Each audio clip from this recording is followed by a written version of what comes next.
এই যে বন্ধুরা শুনছো, নতুন নতুন রোমান্টিক ভালোবাসার গল্প পেতে ও শুনতে চাইলে আমাদের সাগর অফিসিয়াল চ্যানেলটি সাবস্ক্রাইব করে বেল বাটনটি অন করে দিও। লাইক কমেন্ট করতে মোটেও ভুলবেন না কিন্তু। ধন্যবাদ সবাইকে। বাসর ঘরে প্রবেশ করে যেই এই বইয়ের ঘুমটা উঠালাম, বউ আমার ছোটখাটো হাতির বাচ্চার মতো সুর করিয়া চিল্লাইয়া বলল, তুই আচমকা নতুন বইয়ের মুখে এমন শুনে আমি হতভম্ব হয়ে গেলাম। তারপর একটু এক্সট্রা নজর লইয়া যেই বইয়ের দিকে তাকাইলাম, হায়রে, এই মহিলারা তো আমি চিনি। নতুন বউ হিসেবে একটু এক্সট্রা কইরা আটা ময়দা সুজি মাখার কারণেই আমার বিশেষজ্ঞ দুইখান চোখ তাহাকে চিনিতে ব্যর্থ হইয়াছে। উড়ি মারে, এই মহিলা তো আগে আমার জীবন টানা টানা কইরা ছাড়ছে, এখন আবার আমার বিয়ে কইরা নিছে আমার সারা জীবন তেনা তেনা করার লাইগা। কথাটা ভাইবাই দুঃখের ঠেলায় অক্করে কাইন্দা লাইছি।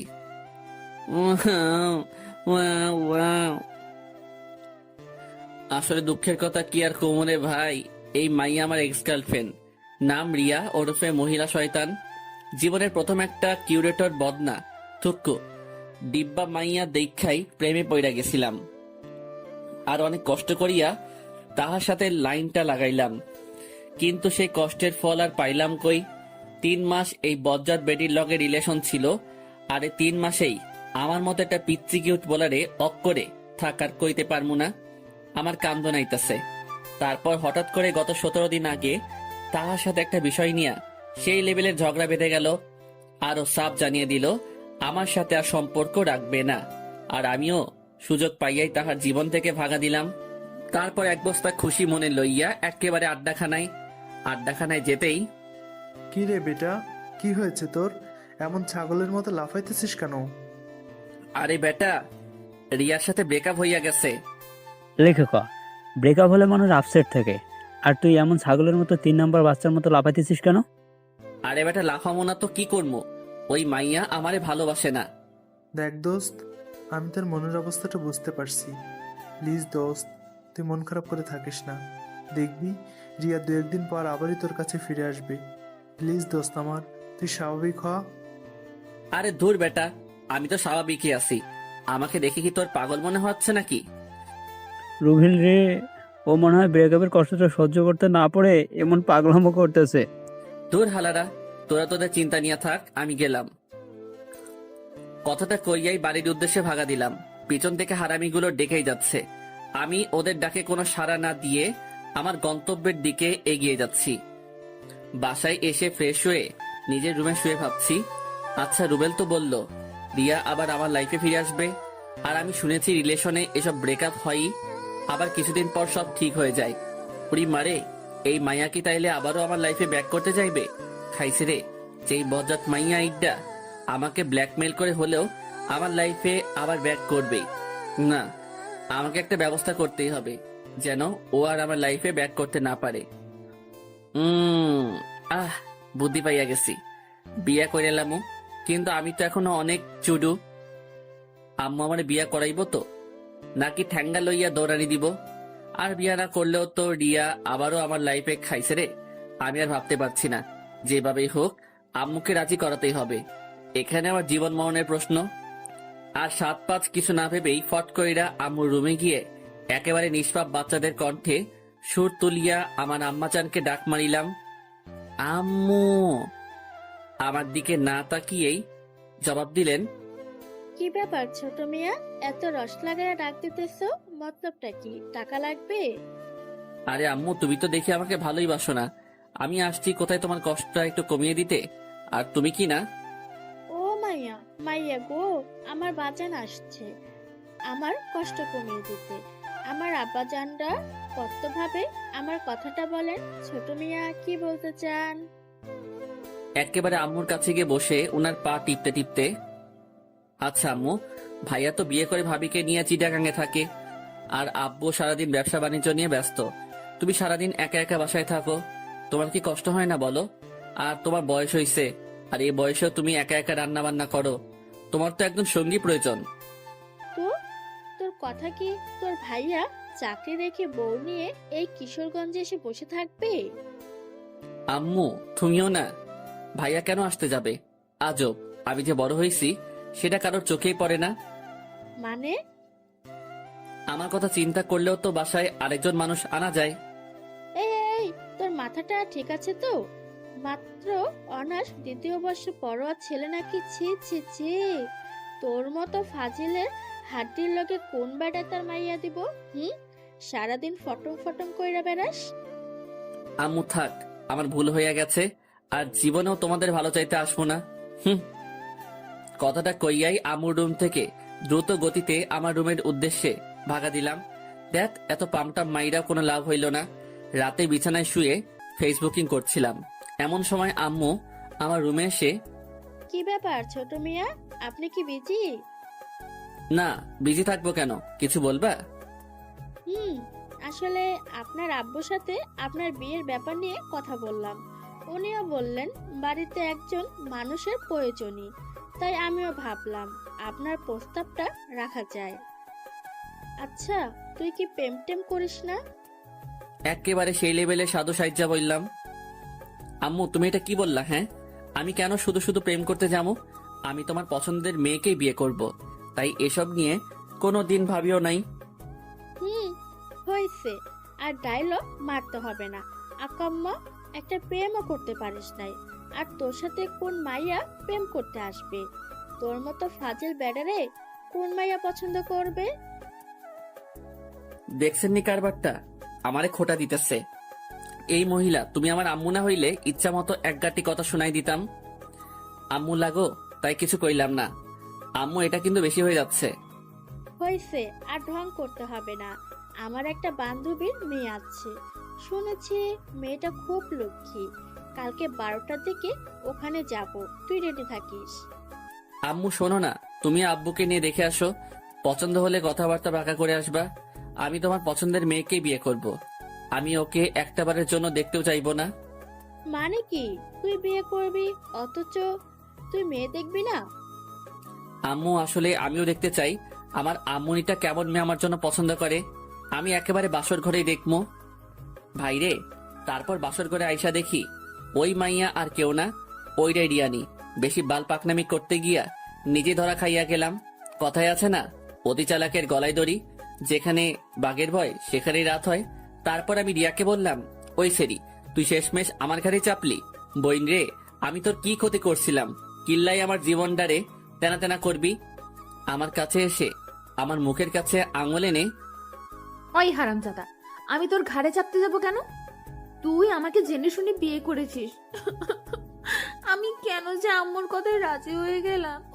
একটাবার দেখলাম না কাকে বিয়ে করছি। ওই হারামজাদা, তুই তো আমাকে বিয়ের আগে দেখছিস, আর সেই জন্যই বিয়ের আগে আমার সাথে দেখা করতে চাসনি। আমার ঠেটা পড়ছে। তোর মতো বজাত মহিলারে বিয়া করতে শয়তানের নানি, তুই আগে আমার জীবনটা শেষ কইরা এখন আবার আমারে বিয়া কইরা নিছস। ওই তোর সমস্যাটা কি? হ্যাঁ, আমারে শান্তিতে থাকতে দিবি না? এমন সময় আমাদের দরজায় ঠক ঠক করে কেউ একজন নক করলো। কে? আমি তোমার আম্মা জান, দরজাটা খোলেন। খাইছে রে। আম্মু এই সময় কেন আসলো? আমাদের ঝগড়াঝাটি শুনে ফেললো না তো? আমি মুহূর্তের মধ্যেই এক বালতি দুশ্চিন্তা লইয়া রিয়ার দিকে তাকাতেই দেখি মাইয়া একেবারে অবুঝ বালিকার মতো ইয়া বড় একখান ঘোমটা দিয়া বসাইচা বৈশা আছে। আমি দরজা খোলা মাত্রই আম্মু রুমে ঢুকে, কি ব্যাপার, এত চেঁচামেচি করছিলি কেন? একেবারে সাধ্য সাইচা বললাম, আম্মু, চেঁচামেচি মানে কি বলতেছে সব? ওই, এত ন্যাকা সাজা লাগবে না, বল কি করছিস?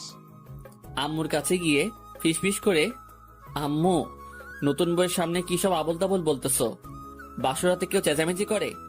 আম্মু, আমি নিশ্চিত তুমি আজকে প্রেশারের ওষুধ খাও নাই, বয়স হয়েছে তো তাই এমন ভুলভাল শুনতেছো। একেবারে মক্কেল সাইচ্চা।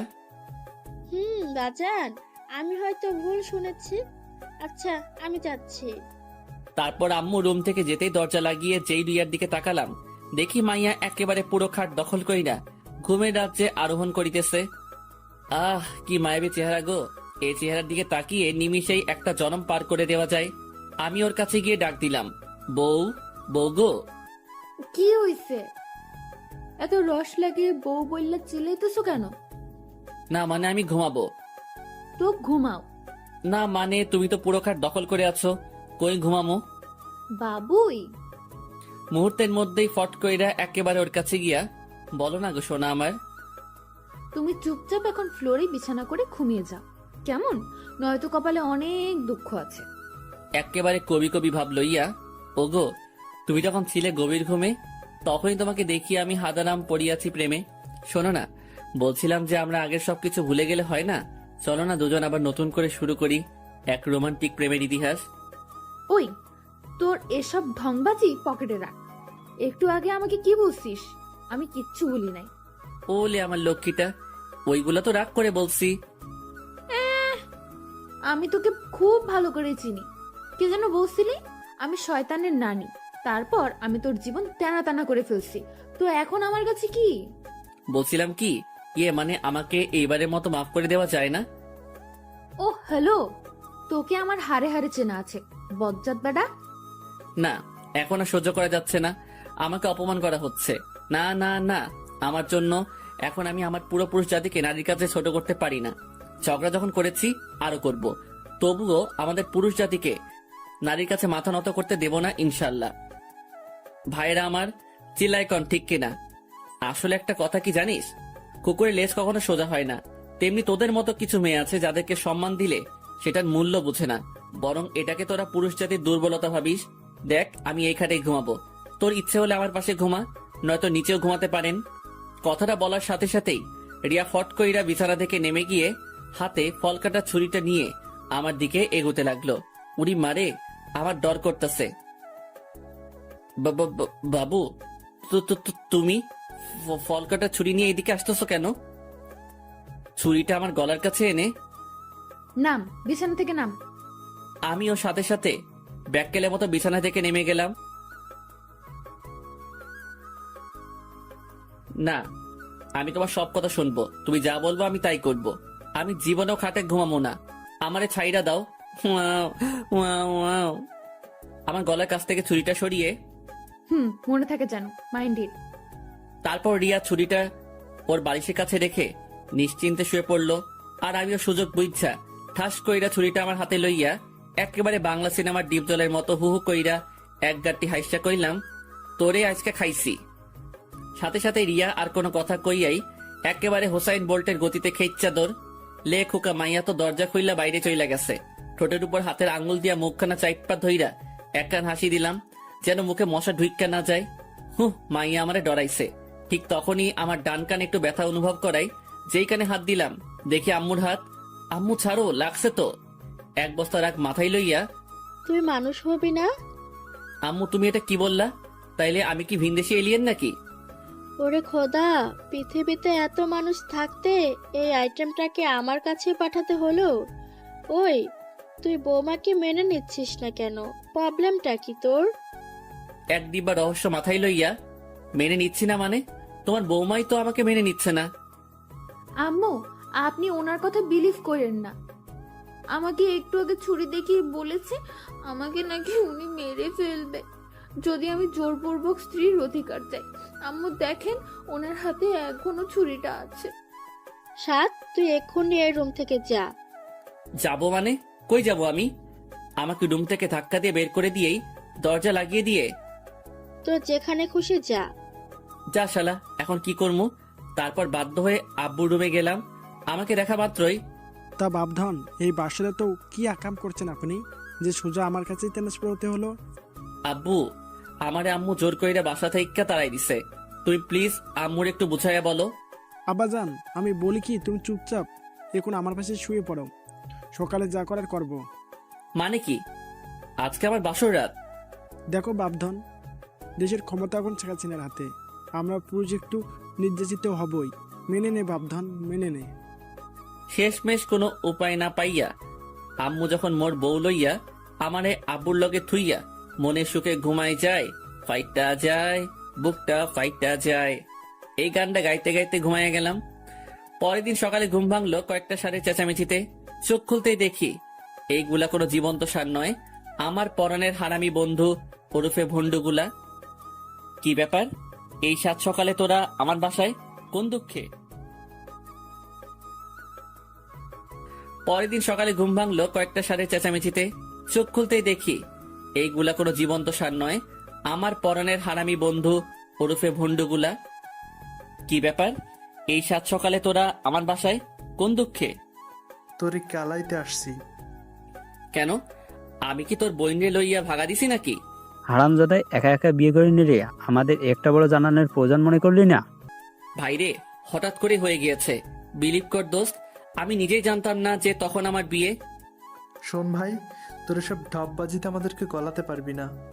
দে, এখন আমাদের ট্রিটটা দে। লে খোকা, ট্রিট এটা আবার কি?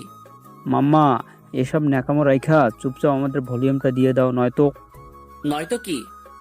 নয়তো তোমার বইয়ের কাছে ইনিয়ে বিনিয়ে অনেক কাহিনী কয়া দিমু, পরে ঠেলা বুঝবা। তো জানা। তারপর আমি মনে মনে বললাম, একটাবার চেহারা খান দেখলে এমনিতেই ঠান্ডা হয়ে যাবি। মুহূর্তের মধ্যে দুইটা একেবারে ভিলেনের মতো ভাব লইয়া কইল, আব্বে তোর বউ কই? আমার রুমেই আছে, যাও। 2 মিনিট পর হারামি দুইটা বদনা দুঃখ মনে লইয়া আমার কাছে ফিরিয়া আসিয়া কইল, মামা, কেমনে কি রিয়া তোর বউ? ভাইরে, সবই আমার বাল পাকনামির ফল। তারপর হারামি গুলারে সব কাহিনী খুইল্লা কইলাম। তাহলে এখন কি করবি? রিয়া তোকে মেনেও নিচ্ছে না। আরে দোস্ত, সময় নে, মেয়ে মানুষের মন, একটু মিষ্টি মিষ্টি কথা বলবি, মাঝে মাঝে সারপ্রাইজ দিবি, ওর ছোট ছোট আবদারগুলো পূরণ করবি, ব্যাস কাজ হয়ে যাবে। দূর, আরে বেটা, মেনে নেওয়াটা জরুরি না, কিন্তু ও তো আমাকে সারাক্ষণই প্যারা দেয়। আমি না প্যারা সহ্য করতে পারি না। আচ্ছা দোস্ত, টেনশন করিস না, সব ঠিক হয়ে যাবে। আমাদের এখন যেতে হবে। সে কি, নাস্তা করে যা। না রে দোস্ত, বড় অপুর শরীরটা অনেক খারাপ, ওনাকে এখন দেখতে যাব। ও আচ্ছা, তাহলে যা, আর আপুর কি অবস্থা সেটা জানাস। তারপর রুবেল আর হাবিব চলে যাওয়ার পর আমি একটু বাইরে হাঁটতে বের হলাম। বলে রাখা ভালো যে অতিরিক্ত গরমের কারণে আমি লুঙ্গি পরে বের হয়েছিলাম। রাস্তায় একা একা হাঁটতেছি আর গান গাইতেছি। ভালোই ছিলাম আমি হাঙ্গা কইরা, এখন আমি কান্দি বইয়া বইয়া। এমন সময় পাশে এক ভ্যান চালক ডাক দিয়ে বলল, বাবা, আমার ভ্যানটা ধাক্কা দিয়ে উঠাইয়া দিবা। তাকিয়ে দেখি ভ্যানের একটা চাকা ভাঙ্গায় পড়ে আটকে গেছে। লোকটা মোটামুটি বৃদ্ধ, তাই একা তার পক্ষে এই ভ্যানটা উঠানোর সামর্থ্য নেই। আমিও একটু মানবতা দেখিয়ে ধাক্কা দিয়ে উঠিয়ে দিলাম। তারপর একটু এদিক ওদিক ঘোরাঘুরি করে যেই বাসায় পৌঁছালাম, দেখি আম্মুর ঠ্যাঙ্গা লইয়া আমার দিকে এগিয়ে আসছে। আমিও ফট কইরা আব্বুর পিছনে লুকাইয়া গিয়া আম্মুরে কইলাম, আম্মু, আবার কি হইছে? এই, তোর কি কোনো কমন সেন্স নাই? লেখোকা, আমি আবার কি করলাম? তারপর আম্মু মোবাইলের স্ক্রিনের ইশারা করে বলল, এসব কি? আমি যেই মোবাইলের স্ক্রিনে তাকালাম, দেখে আমার লুঙ্গি পরা একটা ছবি। খাইছে রে, এটা তো একটু আগে কেউ তুলছে। একটু আগে ওই ভ্যান গাড়িটা যখন ধাক্কা দিচ্ছিলাম তখন তুলে নিয়েছে। আর ছবিতে ক্যাপশন দিয়েছে, বিয়ের রাত পার না হতেই ভ্যান চালকের খাতায় নাম লিখালেন এক যুবক। কেমনটা লাগে? এই কামটা কেডা করলো? এই হারামজাদা, আমি কি তোকে কোনোদিন কোনো কিছুর অভাব দিয়েছি? তুই কি জন্য ভ্যান গাড়ি চালাতে গেলি? উফ, তুই আমার মান সম্মান কিছু রাখলি না। আব্বু, বিশ্বাস করো, আমি ভ্যান গাড়ি চালাই নাই। তারপর সকালের ঘটনা পুরোটা খুলে বললাম। সবই বুঝলাম, কিন্তু এই কাজটা করলো কে? আমিও তো ওইটাই ভাবছি। আব্বু, এটা আপনার ছেলেরই কাজ। যেন এই নিউজ দেখে আমার ফ্যামিলি অপমানিত হয়, সেই জন্য এই কাজ করছে। ওরে খোদা, আমি কই যাবো? নিজের সম্মান কোন বলদে ধুলাই মিশাইতে চাই? আমি এত কিছু বুঝি না, তোকে কতবার মানা করছি লুঙ্গি পইরা বাহিরে বের না হতে। এখন এই নিউজ যে ভুল, এটা সবার কাছে প্রমাণ কর, নয়তো এই বাসার জায়গা নেই, ভ্যান চালায়া খাবি। আচ্ছা। তারপর রুবেলকে কল দিলাম। কি রে বেটা, ভ্যান চালায় কত ইনকাম করলি? দেখ ভাই, আমি একদমই ফানি মোডে নাই, প্লিজ তুই তাড়াতাড়ি আড্ডাখানায় আয়। আচ্ছা, আসতেছি। আর হাবিবকেও নিয়ে আসবি। তারপর সোজা আড্ডাখানায় গিয়ে 3 হারামি এক হইলাম। আচ্ছা, মূল কাহিনীটা একটু বলতো। তারপর আমি ওদেরকে সব কাহিনী খুলে বললাম। সবই বুঝলাম, কিন্তু এই কাজটা কি করেছে সেটা আগে আমাদের জানতে হবে। আর আইডিটা তো ফেক, হ্যাক করা ছাড়া কোনো উপায় নেই। প্লিজ ভাই, যেইভাবেই হোক আমাকে বাঁচা। আচ্ছা, আমি আমার ফ্রেন্ডকে আইডি লিঙ্কটা দিচ্ছি, ও অনেক ভালো হ্যাকার। আশা করি আইডিটা হ্যাক করতে পারলেই সব সমস্যার সমাধান করা যাবে। তারপর রুবেল তার ফ্রেন্ডকে আমাদের সমস্যা খুলে বলে। তারপর আইডি লিঙ্কটা ওকে দিয়ে দিল। প্রায় 2 ঘন্টা পর রুবেলের ফ্রেন্ড জানালো আইডিটা হ্যাক করতে সক্ষম হয়েছে। তারপর রুবেলের কাছে আইডির ইমেল অ্যাড্রেস আর পাসওয়ার্ড পাঠালো। আমরা আইডিটাতে লগ ইন করে যা দেখলাম তার দেখার জন্য আমরা কেউই প্রস্তুত ছিলাম না। এ কি, এই আইডিটা তো কামরুলের। কামরুল হচ্ছে রুবেলের চাচাতো ভাই। কি কামরুল্লাহ এই কাম করছে? হালারে আইজা কুইটা লাভাম। আচ্ছা দোস্ত, আগে মাথা ঠান্ডা কর, রুমাইল্লারে সার্চ করতেছি। রুবেল, কামরুল্লাহরে কল দে। দেখ দোস্ত, ও তো আমার ভাই, এখানে আমি থাকলে প্রবলেম হবে, আমি যাই। রুবেল ঠিক বলেছে। তাছাড়া রুবেল আমাদের সাথে থাকলে ওকে আমরা কিছুই করতে পারবো না। আমি এত কিছু বুঝি না, তুই কামরুল্লাহরে এখনই এখানে হাজির কর। তারপর কামরুল্লাহরে কল দিয়ে আমাদের আড্ডাখানে হাজির কইরা ক্লাবের দরজা লাগিয়ে ইচ্ছে মতো কেলানোর পর, ওই তোরা দুইটা আমাকে এইভাবে মারতেছিস কেন? আমি কি করেছি? তা মামা তুমি আমার লুঙ্গি পরা পিক তুইল্লা এত সুন্দর একটা ক্যাপশন দিয়া ফেবুতে পোস্ট করলা কেন? এই পোস্ট আমি করি নাই। ওই হালা, তোর আইডির পাসওয়ার্ড কিন্তু আমাদের কাছে আছে, আর এই আইডি যে তোর তার অনেক প্রমাণও রয়েছে। কিন্তু আইডির পাসওয়ার্ড কেমনে পাইলি? পেয়েছি কোনো একভাবে। এখন বল তুই এই আকাম কার কথাই করছিস? ভালো করছি, মনে আছে আমার জরিনার সাথে রিলেশনটা কিভাবে ভাঙছিলি? 7 মাস সাধনা করে ওর সাথে সম্পর্কটা করেছিলাম, তারপর সকিনের সাথে রিলেশনে গেলাম। 3 মাস আগে ওই রিলেশনটা কিভাবে ভাঙছিলি মনে আছে? গত 3 মাস আগে বাজারের দিকে যাচ্ছিলাম, তখনই খেয়াল করলাম কামরুল্লাহ চকিনার সাথে বৈশা মনের সুখে প্রেম চালাইয়া যাইতেছে। আমি কামরুলকে জিজ্ঞেস করলাম, মামা কি অবস্থা? হালাই তার গার্লফ্রেন্ডের সামনে এমন ভাব লইল যেন আমাকেও চেনেই না। তারপর কামরুলের গার্লফ্রেন্ড সকিনা কামরুলকে জিজ্ঞাসা করলো, বাবু এই হ্যান্ডুটার কে গো? আর সাথে সাথে কামরুল্লাহ কইল, আরে এলাকার পোলা, মাঝে মাঝে হেল্প করি, তাই যেখানে আমাকে দেখে একটু সম্মান করে আর কি। আমি মনে মনে কইলাম, দেখছনি কারবারটা, হালাই ওর গার্লফ্রেন্ডের সামনে আমরা ছোট করছে, দাঁড়া তোরে বাসটা দিতেছি। তারপর যেই ভাবা সেই কাজ, কামরুল্লাহ রে ওর গার্লফ্রেন্ডের সামনে কিছু ভাষণ শুনাইয়া দিলাম। কিরে কামরুল্লাহ, তোর মধ্যে কি একটু মনুষ্যত্ব নাই? কয়েক মাস আগে জরিনার লাইফটা শেষ করলি, মায়াটা এখন ওপারে যাবে, তারপর গেলি মর্জিনার লাইফে, এখন মর্জিনারে নদীর পাড়ে দাঁড় করিয়ে রেখে এখানে আরেক মাইয়ার লগে টাঙ্কি মারস। আর কয়টা মাইয়ার জীবন এইভাবে নষ্ট করবি? মর্জিনা নদীর পাড়ে দাঁড়িয়ে আছে, আমি আসার সময় তোর কথা জিজ্ঞেস করছিল, ভালো হ। কথাগুলো এক নিমিষে কইয়াই প্যান্টের পকেটে হাত ঢুকাইয়া থুক্কু, তখন লুঙ্গি পরা ছিলাম, লুঙ্গির এক কোনা কাঁধের উপর তুইলা এক বালতি খুশি মনে লইয়া একেবারে তামিল সিনেমার নায়কদের মতো স্টাইল কইরা ওই স্থান থেকে ভাগা দিলাম। আর ততক্ষণে কামরুল আর সকিনার প্রেম কাহিনী ইতিহাসের স্মৃতির পাতায় স্থান করিয়া লইল। দেখ ভাই, ওই ঘটনার জন্য আমি সত্যি লজ্জিত, কিন্তু হালা তুই আমারে সবার কাছে এইভাবে ছোট করতে পারলি? তুই তো আমার ল্যাংটা কালায় দোস্ত ছিলি, তুই একটা মাইয়ার জন্য আমার উপর প্রতিশোধ নিতে পারলি? আসলে আমি এই কাজটার প্রতিশোধ নেওয়ার জন্য করি নাই, আসলে তোর বউ রিয়ার কথায় আমি এই কাজটা করেছি। রিয়ার কথায় তুই সাদকে এইভাবে ছোট করতে পারলি? ওই হারামজাদা, রিয়া তোরে কত টাকা দিয়েছে? আজব, টাকার জন্য কেউ এসব করে নাকি?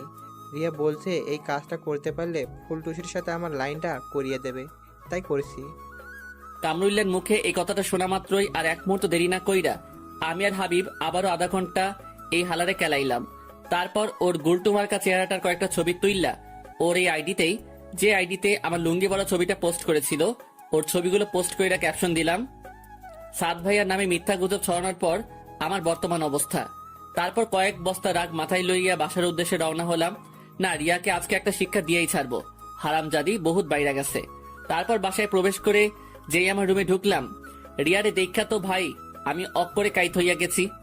ভাইরে, আমার পছন্দের কালার ব্ল্যাক কালারের শাড়ি পরছে, তার উপর আবার হাতে লাল চুড়ি, খোলা চুল, গায়ে নুপুর। এই ভাই, এই মাইয়াকে আমার ক্লাস খাওয়াইতে মাইরা লইবনি?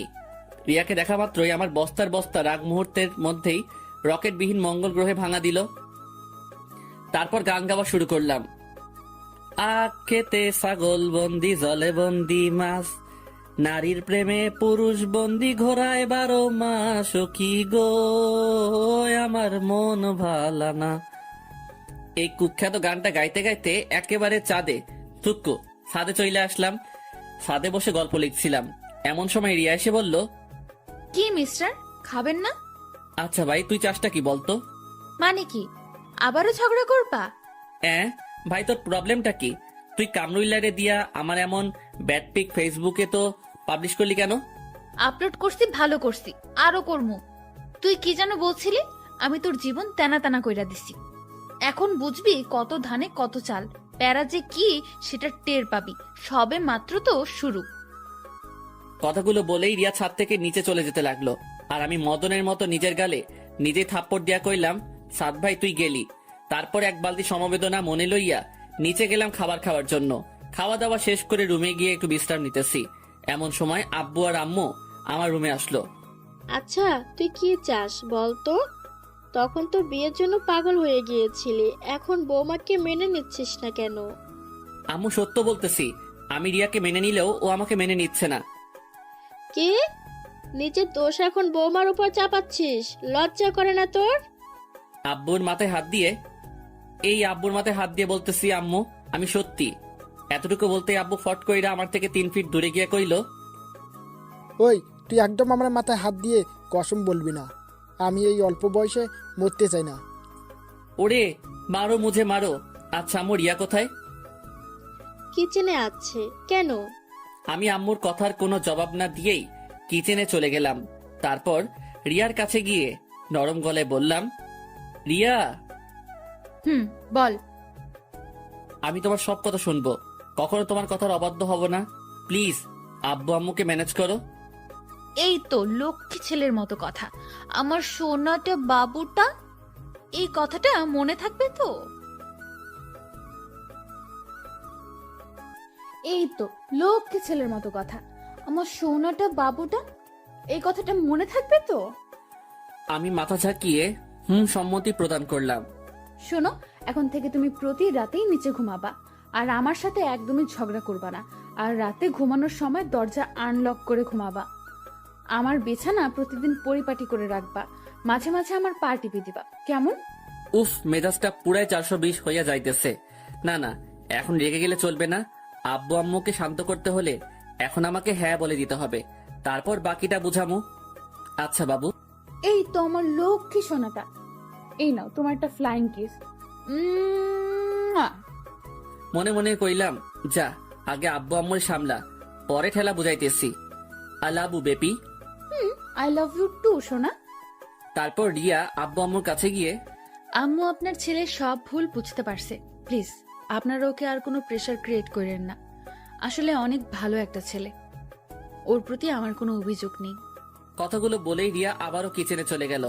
আম্মু আমার কাছে এসে আমার পেটে গুতা দিয়া কইল, এতদিনে বুঝতে পারছিস? তারপর সেই লেভেলের একখানা ভেটকি মাইরা আম্মু আর আব্বুও আমার রুম ত্যাগ করিল। তারপর আমিও সেই লেভেলের ভাব লইয়া বাসা থেকে বের হতে যাব, ঠিক তখনই মনে পড়লো, আরে আমি তো লুঙ্গি পরা খাইছে রে। আগের বাসটার কথা মনে কইরাই দুঃখের ঠেলায় অক করে কাইন্দা লাইছি। ওয়াও ওয়াও ওয়াও, আমার লুঙ্গি।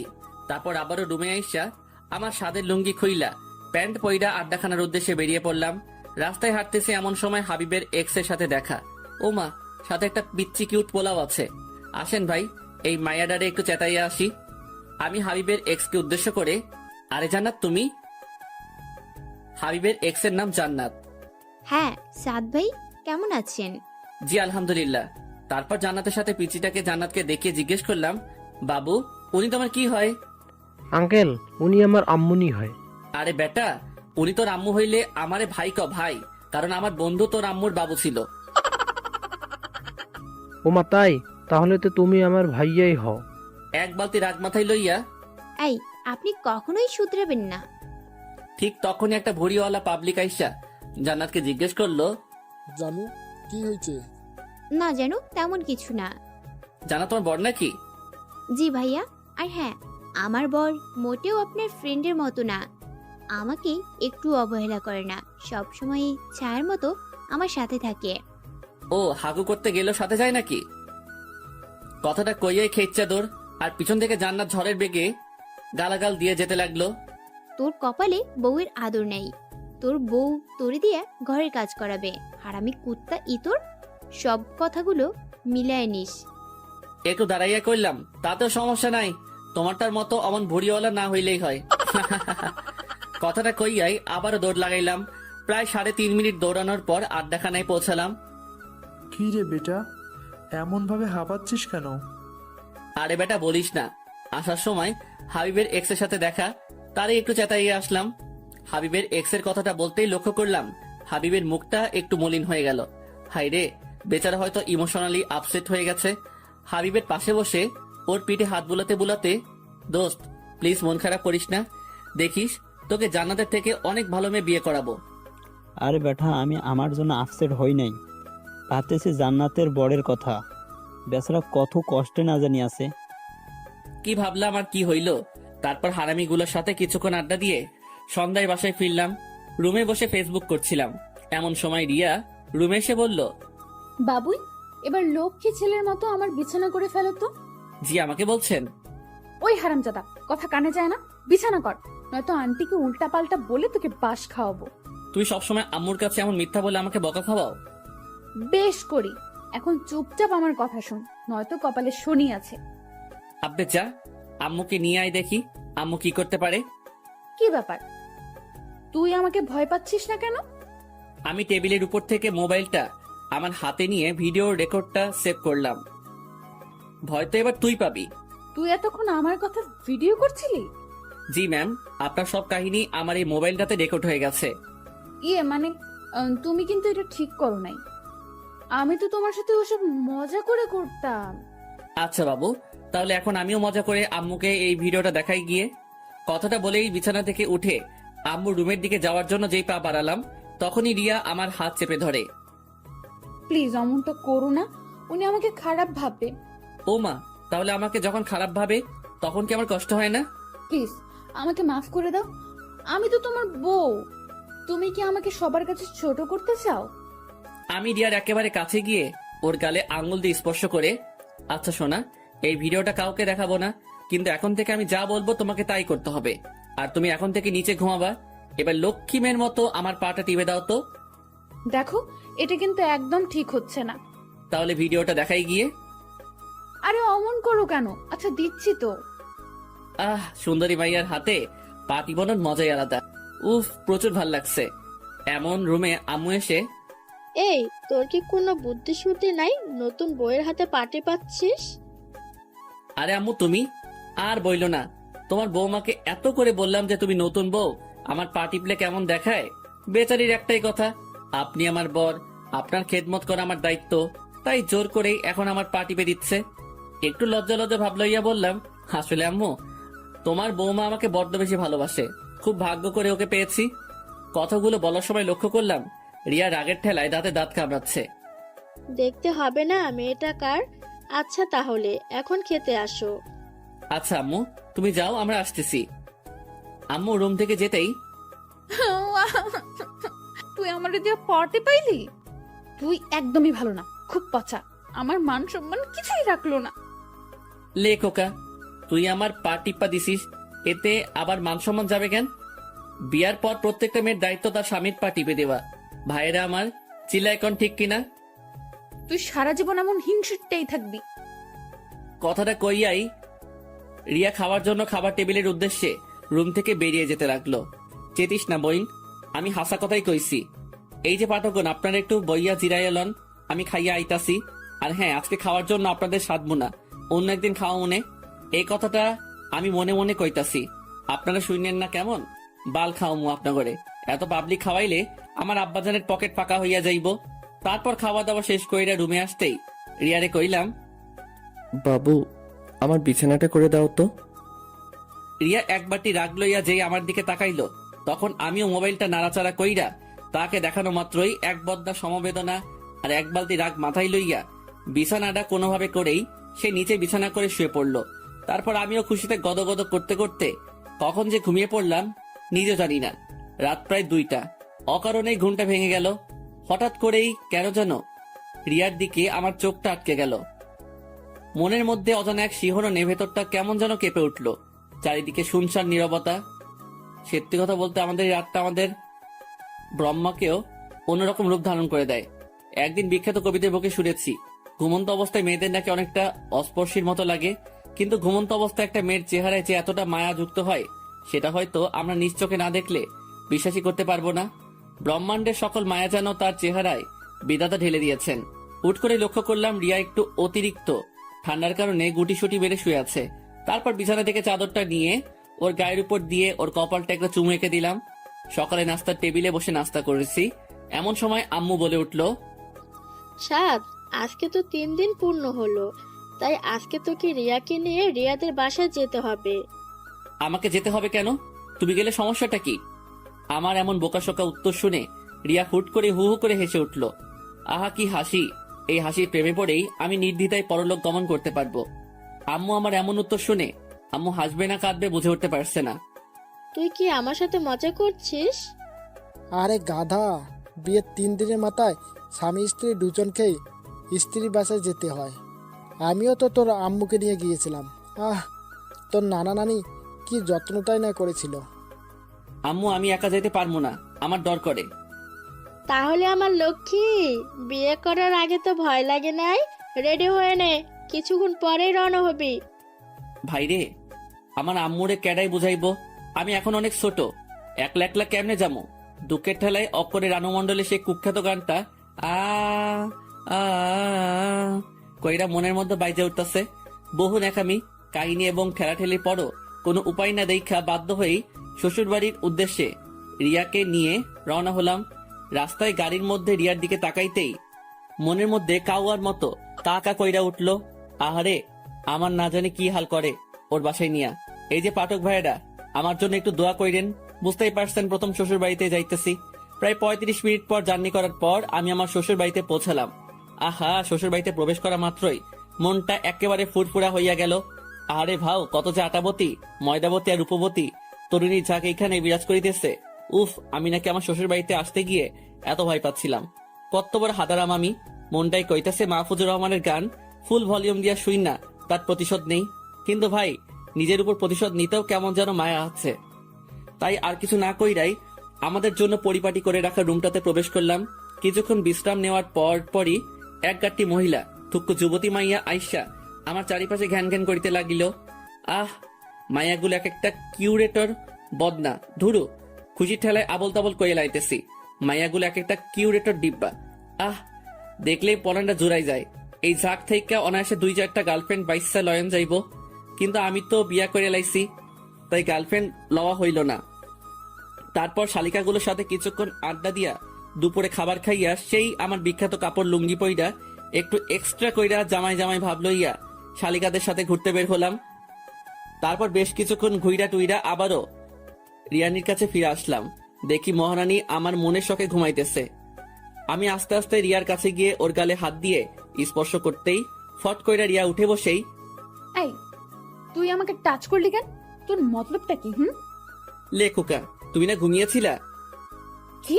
তার মানে তুই আমার ঘুমের সময় আমার অসহায়ত্বের সুযোগ নেস? তুই আমার এত বড় সর্বনাশ কেমনে করলি? বিশ্বাস করো বইন, আমি তোরে কিচ্ছু করি নাই। তোর বিশ্বাস না হইলে পাঠকগণকে জিজ্ঞেস কর। যা শালা, করোনা ভাইরাসের কারণে 3 ফুট দূরত্ব বজায় রাখার কথা শুনেছি, কিন্তু 4 ফুট দূরত্ব কেন? রিয়া ঠাস কইরা বালিশ দিয়া আমার মাথায় মাইরা, তোর গবেষণা নিয়ে তুই থাক, আমি গেলাম। কথাটা কইয়াই রিয়া রুম থেকে ভাগা দিল। আর আমিও দুঃখের ঠেলায় চুপচাপ বিছানায় শুইয়া রানু মণ্ডলের গানটা শুনতে শুনতে ঘুমাইয়া গেলাম। সন্ধ্যার দিকে রিয়ার ডাকে ঘুম ভাঙলো। এই শুনছো? বলো। রিয়া আমার পাশে বসে আমার মাথায় হাত বুলাতে বুলাতে, লক্ষ্মী আমার, ওঠো। কি ব্যাপার? মাইয়ার মতলবটা কি? হুট কইরাই এত চেঞ্জ? তুমি ঠিক আছো তো? শোনা, আমি ঠিক আছি। তুমি ফ্রেশ হয়ে একটু বাইরে আসো। আমার নানু আর মামা মামি এসেছে তোমাকে দেখার জন্য। দেখছো নি কারবারটা? আচ্ছা তুমি যাও, আমি আসতেছি। আরে তুমি ফ্রেশ হয়ে আসো তো, আমি তোমাকে নিয়েই যাব। তারপর আমি ফ্রেশ হয়ে আসতেই ও আমার হাতে ধরে এমন ভাবে আমাকে ওর নানু আর মামা মামির সামনে নিয়ে গেল যেন এই দুনিয়াতে আমাদের মতো এত সুখী দম্পতি আর একটাও নাই। আমি ওনাদের সামনে গিয়ে সালাম দিলাম। সবাই আমার সালামের উত্তর দিয়ে আমাকে নানান প্রশ্ন করতে শুরু করলো, আর আমিও হাদারামের মতো ওনাদের বিরক্তিকর প্রশ্নের উত্তর দিয়ে যাচ্ছি। তারপর ওনাদের সাথে কথা শেষ করে রুমে এসে বিশ্রাম নিচ্ছিলাম। এমন সময় রিয়া এসে বলল, বাবুই চলো, খাবার টেবিলে তোমার জন্য সবাই অপেক্ষা করছে। তারপর সোজা খাবার টেবিলে গিয়ে বসলাম। তা বাবা, তোমার এখন কোনো অসুবিধা হচ্ছে না তো? না না আব্বা, কোনো অসুবিধা হচ্ছে না। দেখো বাবা, রিয়া হয়তো একটু রাগী, কিন্তু ওর মনটা অনেক ভালো। আমি তো ওর মামি হই, তারপরও আমি ওর মায়ের মতো মানি। ব্যাককেলের মতো মুখে হাসি বজায় রাখা জি মামি, ও খুব লক্ষ্মী মেয়ে। কথাটা বলার পরপরই লক্ষ্য করলাম আমার শ্বশুর মশাই এক বালতি রহস্য লইয়া কেমন ভাবে যেন আমার দিকে তাকাচ্ছে। আমার নাতনিটা একদম আমার মতো সহজ সরল, কোনো ঘুরপ্যাচ বুঝেই না। আমি আবারও মদনের মতো মুখে এক বালতি হাসি বজাইয়া রাখা, নানু, ওর ব্যবহার তো এখনো সেই বিছানায় হিসু করা পিচ্চি বাচ্চাদের মতো, একদমই ঘোর প্যাচ বোঝে না। মনে মনে কইলাম, বইন একদমই ঘোর প্যাচ বোঝে না, শুধু ভেতর একটু জিলাপির প্যাচ আর কি। আমার শ্বশুর মশাই এই আইটেমটাকে কোথা থেকে কুড়ায় আনছে কে জানে। তারপর খাওয়া দাওয়া শেষ করে একটু বিশ্রাম নিয়ে তারপর একা একা একটু ছাদে গেলাম। ও মা, ছাদে হিন্দি গান কে শুনে? ছাদের আবছালয় চোখে পড়লো ছাদের এক কোনায় কেউ একজন উল্টো দিকে বসে এই এত রাতে হিন্দি গান শুনতেছে। আমি ওনার কাছে গিয়ে ওনার চেহারাটা দেখা মাত্রই আমার চোখ খুইলা মাটিতে পইড়া যাওয়ার অবস্থা। তারপর নিজেকে একটু সামনে নিয়ে আমতা আমতা করে বললাম, আব্বা, আপনি? আরে বাবা, তুমি বসো।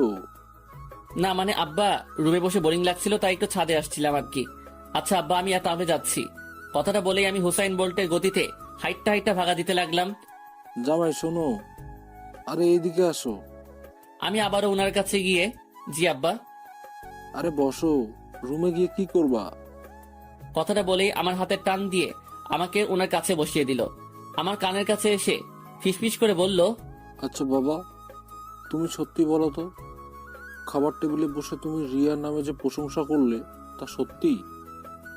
একটু ইতস্ততা বোধ করে, কি বলেন আব্বা, আপনার মেয়ে তো ভালোই। ডাল নাই কুছ কালা হ্যায়। জি আব্বা, কিছু বললেন? আরে না বাবারে, কেউ না বুঝলেও আমি তোমার দুঃখটা বুঝতেছি, কারণ ওর আম্মুর সাথে জীবনটা পার করতেছি তো। এটা একদমই তার মার মতো হয়েছে। লজ্জা শরম পকেট রাইখা, আব্বাজান, আপনি আমার মনের কথাগুলো বুঝতে পারছেন। আচ্ছা আব্বাজান, এই মাইয়াটা কি সত্যি আপনার? মানে? না মানে আব্বা, একটু আপনার সাথে মিলে না। আপনার মতো এত ভালো একটা মানুষের ঘরে কেমনে এই মাইয়া হইব? বাবারে, সবই আমার কপালের দোষ। জানো বাবা, কথাবার্তা পাকা হওয়ার পর তোমাকে অনেক খুঁজেছি, কিন্তু কোথাও পাই নাই। সে কি, আমাকে খুঁজছিলেন কেন? দেখো, আমি একটা পুরুষ মানুষ হয়ে আর একটা পুরুষের জীবনে কেমন যাই না সই না ধ্বংস হতে দেই, তাই তোমাকে খুঁজছিলাম আগামী সতর্ক সংকেত জানানোর জন্য। কিন্তু বাপরে, তোমার কপালটাই খারাপ। আচ্ছা বাবা, বাদ দেন, যা হবার তা তো হয়ে গেছে। আপনি যখন আমার শাশুড়ি আমার সাথে জীবনটা পার করতে পেরেছেন, তাহলে আমাকেও পারতেই হবে। সিগারেটের প্যাকেট থেকে একটা সিগারেট বের করে আমাকে রিয়ার আব্বু দিয়ে বলে, এই নাও বাবা, সিগারেট খাও। আচমকা শ্বশুর আব্বার মুখে সিগারেট খাওয়ার কথা শুই না আমি কয়েক সেকেন্ডের জন্য হার্ট অ্যাটাক কইরা মরতে মরতে গিয়েও বেঁচে গেলাম। না না আব্বা, আমি এসব খাই না। আরে বাবা, লজ্জা পেও না তো। আমি জানি এই বয়সে বিড়ি খাওয়া একটা প্যারা থাকে। আমিও তোমার মতো প্রথম দিন শ্বশুর বাড়িতে গিয়ে বিড়ি খাইতে পারিনি। নাও, বিড়িটা মুখে নাও। বাপরে, এমন শ্বশুর মশাই থাকলে বাল আর বইয়ের আদর লাগতো না। কথা কন, ঠিক না বে ঠিক? আমি মুখে বিড়ি নিতে শ্বশুর মশাই লাইটার নিয়ে আমার বিড়িতে আগুন জ্বালিয়ে দিল। তারপর আমার পরনে শ্বশুর মশাই নিজেও একটা বিড়ি ধরাইয়া ঘুম টানতে লাগলো। আহা, শ্বশুর আর জামাই বৈশা একলগে বিড়ি খাওয়ার মজাই আলাদা। দুই ভাই থুক্কু, দুই জামাই শ্বশুর মিল্লা বিড়ি টানতাছি। এমন সময় হঠাৎ করে দেখি আমার শাশুড়ি আম্মা, রিয়ার নানু, রিয়ার মামি আর রিয়া আমাদের সামনে এসে হাজির। এসব কি? উড়ি মারে, বেশি বাল পাকনামি করতে গিয়া ধরা খাইয়া গেলাম। এখন কি করবো? দুই ভাই থুক্কু, দুই জামাই শ্বশুর মিল্লা বিড়ি টানতাছি। এমন সময় হঠাৎ করে দেখি আমার শাশুড়ি আম্মা, রিয়ার নানু, রিয়ার মামি আর রিয়া আমাদের সামনে আইসা হাজির। এসব কি? উড়ি মারে, বেশি বাল পাকনামি করতে গিয়া ধরা খাইয়া গেলাম। এখন কি করবো? শ্বশুর মশাইয়ের দিকে তাকাতেই দেখি উনি একেবারে অবুজ পোলা পাইনের মতো চুপচাপ বইসা আছে, আর হাতের সিগারেটটাও উধাও। তারপর শ্বশুর মশাই আমার কানের কাছে এসে ফিস করে বলল, জামাই, ওনারা এইভাবে হুট করে চলে আসে? আমার পূর্বের অভিজ্ঞতা আছে বলে আমি সিগারেটটাও উধাও করে দিয়েছি। এখন তুমি একটা কিছু বলে ওনাদের সান্ত্বনা দিয়ে দাও। এই, তোমার কি কোনোদিনও বুদ্ধিশুদ্ধি হবে না? লুকিয়ে লুকিয়ে সিগারেট খাও ভালো কথা, এখন আবার জামাইকে নিয়ে খাচ্ছ। লজ্জা শরম কি আকাশে উঠাইছো? এই রে, এখন কি কমু? আমার শ্বশুর মশাইয়ের সাথে সাথে আমার মান সম্মানও তো মঙ্গল গ্রহে পাড়ি জমাইতেছে। এইরে বুদ্ধি পাইয়া গেছি। আম্মা, আপনি আসলে ব্যাপার যেমন ভাবছেন ব্যাপারটা কিন্তু তেমন না। আপনার বুঝতে একটু ভুল হচ্ছে। আসলে আমার বাসায় বসে বোরিং লাগছিল, তাই একটু ছাদে আসছিলাম। আয়শা দেখি আব্বা মনে সুখ স্মোক করতেছে। এখন আপনি বলেন, উনি তো আমার আব্বা, আমি কেমনে যাই না শুই না উনারে মৃত্যুর মুখে ঠেলে দেই? আর আপনিও তো এখনো যথেষ্ট যুবতী, উনার কিছু হয়ে গেলে আপনার কি হইব? তাই উনার হাত থেকে বিড়িটা নিয়ে আমি উনাকে বুঝাইতেছি যে এটা আমাদের কোনো উপকার করে না, শুধুমাত্র অপকার ছাড়া। আর এইটা খাইলে ক্যান্সারের ঝুঁকি রয়েছে। মুহূর্তের মধ্যে খেয়াল করলাম আমার শাশুড়ি আম্মা আমার কাছে এসে, বাবা, তুমি তোমার আব্বার একটু ভালো করে বোঝাও, উনি তো আমার কথা শুনতেই চায় না। আব্বা, আব্বা গো, আপনার যদি কিছু হইয়া যায় তাইলে আমি আব্বা কারে কমু? আপনি আমারে কথা দেন, আপনি আর বিড়ি খাইবেন না। আচ্ছা বাজান, আমি আর বিড়ি খাবো না। তুমি আমার চোখ খুইলে দিছ। তুমি আমার মাইয়া জামাই না, তুমি আমার আব্বা। কথাটা কইয়াই আমারে জড়াইয়া ধইরা ওয়াও ওয়াও কান্না করাইয়া দিছে। তারপর কান্নাকাটি শেষ কইরা সবাইরে নিয়া ছাদ থেকে নামতে যাব, ঠিক তখনই আমার মহামান্য শ্বশুর মশাই আমার কানের কাছে এসে ফিসফিস করে বলল, জামাই তুমি কিন্তু হেব্বি টাউটা আছো। তারপর আমিও শ্বশুর আব্বা কানের কাছে গিয়ে ফিসফিস করে বললাম, আব্বা, মেয়ে মানুষ আপোষে না মানতে চাইলে পাম্মাইরা বসে আনতে হয়, আর কিছু টুকটাক মিছা কথা কমন লাগে আর কি। তারপর জামাই শ্বশুর হাত মিলাইয়া দুইজন দুইজনের জানুমানু লইয়া 2 রুমে গিয়ে ঘুমিয়ে পড়লাম। পরের দিন সকালে নাস্তা করে 2 জামাই শ্বশুর বেরিয়ে পড়লাম। জামাই, তোমার শাশুড়ি কালকে সারা রাত তোমার প্রশংসা শুধু কইরা গেছে। আব্বা, আমি কার মেয়ের জামাই সেটা দেখতে হইব না? আমি আপনার ধারাটা বজায় রাখবো না? জামাই, তোমার সাথে আমার এমন মিল হইব জানলে কবেই তোমারে খুঁজা বাইর করতাম, আমার মাইয়ারে তোমার হাতে তুইলা দিতাম। আব্বা, আপনার মতো এমন একটা শ্বশুর আমার মতো প্রত্যেকটা আপডেট পোলাপাইন আশা করে। থ্যাংক ইউ জামাই। ইউ আর মোস্ট ওয়েলকাম আমার কলিজা শ্বশুর মশাই। তারপর জামাই শ্বশুর কথা বলতে বলতে বাজারে পৌঁছাইলাম। বাজান, আসো আকবাইজ দোকানের পেছনে গিয়ে 2টো বিড়ি খেয়ে আসি। আরে আব্বা, আপনি বিড়ি খাওয়ার জায়গাও রেডি কইরা রাখছেন? মনে মনে কয়েকবার চিল্লায়ে কইলাম, শ্বশুর মশাই জিন্দাবাদ। আরে বাবা, একটা সেফটির বিষয় আছে না, আমি তো লুকাইয়ে খাই, নয়তো তোমার শাশুড়ি জানলে পরে কেয়ামতের আলামত দেখাইবে। আব্বা, বুঝতে পারছি। তারপর বিড়ি খাওয়া শেষ কইরা 2 জন মিলে আবারও বাড়িতে চলে আসলাম। রাতে বিছানায় শুয়ে ফেসবুকিং করছিলাম, এমন সময় রিয়া এসে বলল, এই তুমি আম্মুকে কি উল্টাপাল্টা বলছো? আম্মু আমাকে বকা দিচ্ছে কেন? লেখুকা, আমি কখন আম্মারে কি কইলাম? তুমি আম্মুকে কেন বলছো আমি তোমার যত্ন করি না? ও মা, তা আমি কি মিথ্যা কথা বলছি নাকি? দেখো, আমি কোনো ঝামেলা করতে চাই না, তুমি আর এসব আম্মুকে বলবা না। মামা বাড়ির আবদার, সত্যি কথা বললেই দোষ, তা আমারে মেনে নিলেই তো পারো। আমি না তোমার মতো ছেলেকে কখনোই মেনে নেব না। এ ভাই শোন, তোর মতো পেতনি যে আমার মতো এমন কিউট একটা পোলা পাইছস, ওইটাই তোর 7 জন্মের ভাগ্য। আবার মুখে মুখে তর্ক করে। উফ, আমি না তোমার সাথে আর কথা বলতে চাচ্ছি না। তো আমি কি কথা কইবা চাইতেছি নাকি? এই লক্ষ্মী, শোনো না, দেখো তুমি এসব আম্মুর কাছে বললে আম্মু কি ভাববে? আমার অসম্মান হয় না বলো? এই তো এখন ঠিক আছে, এমন মিষ্টি করে বললেই তো পারো। এমন চিল্লাইয়া কইলে তোমার কথা শুনতে মন চায়। আচ্ছা ঘুমাও। মনে মনে কমু নাকি, আরো বেশি কইয়া কমু। আমার বাসায় আম্মুর কাছে আমার প্রেস্টিজ লিক করছিলি না, এখন ঠেলা বুঝামু। তারপর দেখতে দেখতে বেশ কয়েকদিন পার হয়ে গেল। আজকে একটু পরেই আমি আমার পরনের শ্বশুর মশাইকে ছেড়ে আমার বাড়িতে তাহার মাইয়াডারে লইয়া পাড়ি জমামু। বাজান, তোমারে খুব মিস করব, সময় পেলে তোমার আব্বার কাছে চলে আসবা। আব্বা গো, আমিও আপনাকে খুব মিস করব। ভালো থাকবেন আর নিজের শরীরের যত্ন নিবেন। তারপর সবাইকে বিদায় জানিয়ে শ্বশুর বাড়ি থেকে আমার বাড়ির উদ্দেশ্যে রওনা হলাম। বাড়িতে পৌঁছে ফ্রেশ হয়ে কিছুক্ষণ বিশ্রাম নিয়ে আবারও আড্ডাখানায় গিয়ে যোগ দিলাম। আড্ডাখানায় যেতেই, কি রে মাম্মা, শ্বশুর বাড়ির খাবার খেয়ে তো মোটা হয়ে গেছিস। আরে বেটা, শ্বশুর বাড়িতে যেই যত্নটা করছে, আগে জানলে ল্যাংটা কালে বিয়ে করে নিতাম। বলিস কি মামা? কমুনা। বুঝতে পারছি, ওই ছাড়া খায়া ফিট হয়ে গেছস। এ বেটা, আমারে কি তোর ব্যাককেল মনে হয় নাকি? বউকে আরো উল্টো বাস দিয়ে আনছি। এখন আমার বাসায় গিয়ে দেখবি বউ আমার একেবারে তারের লাহান সোজা হইয়া গেছে। হয়েছে, তোর চাপা রাখ, দেখমু গিয়ে কেমন সোজা করছস। তারপর হারামিগুলার সাথে কিছুক্ষণ আড্ডা দিয়ে রাতে বাসায় ফিরলাম। তারপর রাতের খাবার শেষ করে রুমে আসতেই স্যার, তোমাকে আমার কিছু বলার ছিল। বলো। দেখ, আমরা দুজন দুজনকে সহ্য করতে পারি না, সব সময় ঝগড়া বিবাদ লেগেই থাকে। যেখানে স্বামী স্ত্রী একে একজনের বিপদে আপদে পাশে দাঁড়ায়, সেখানে আমরা ব্যস্ত থাকি একজন আরেকজনের বিপদের কারণ হওয়ার জন্য। সেটা ঠিকই বলছো। স্যার, আমরা হয়তো কখনোই একসাথে হ্যাপি থাকতে পারবো না। আচ্ছা, আমরা চাইলেই তো সবকিছু ভুলে গিয়ে আবারও নতুন করে শুরু করতে পারি।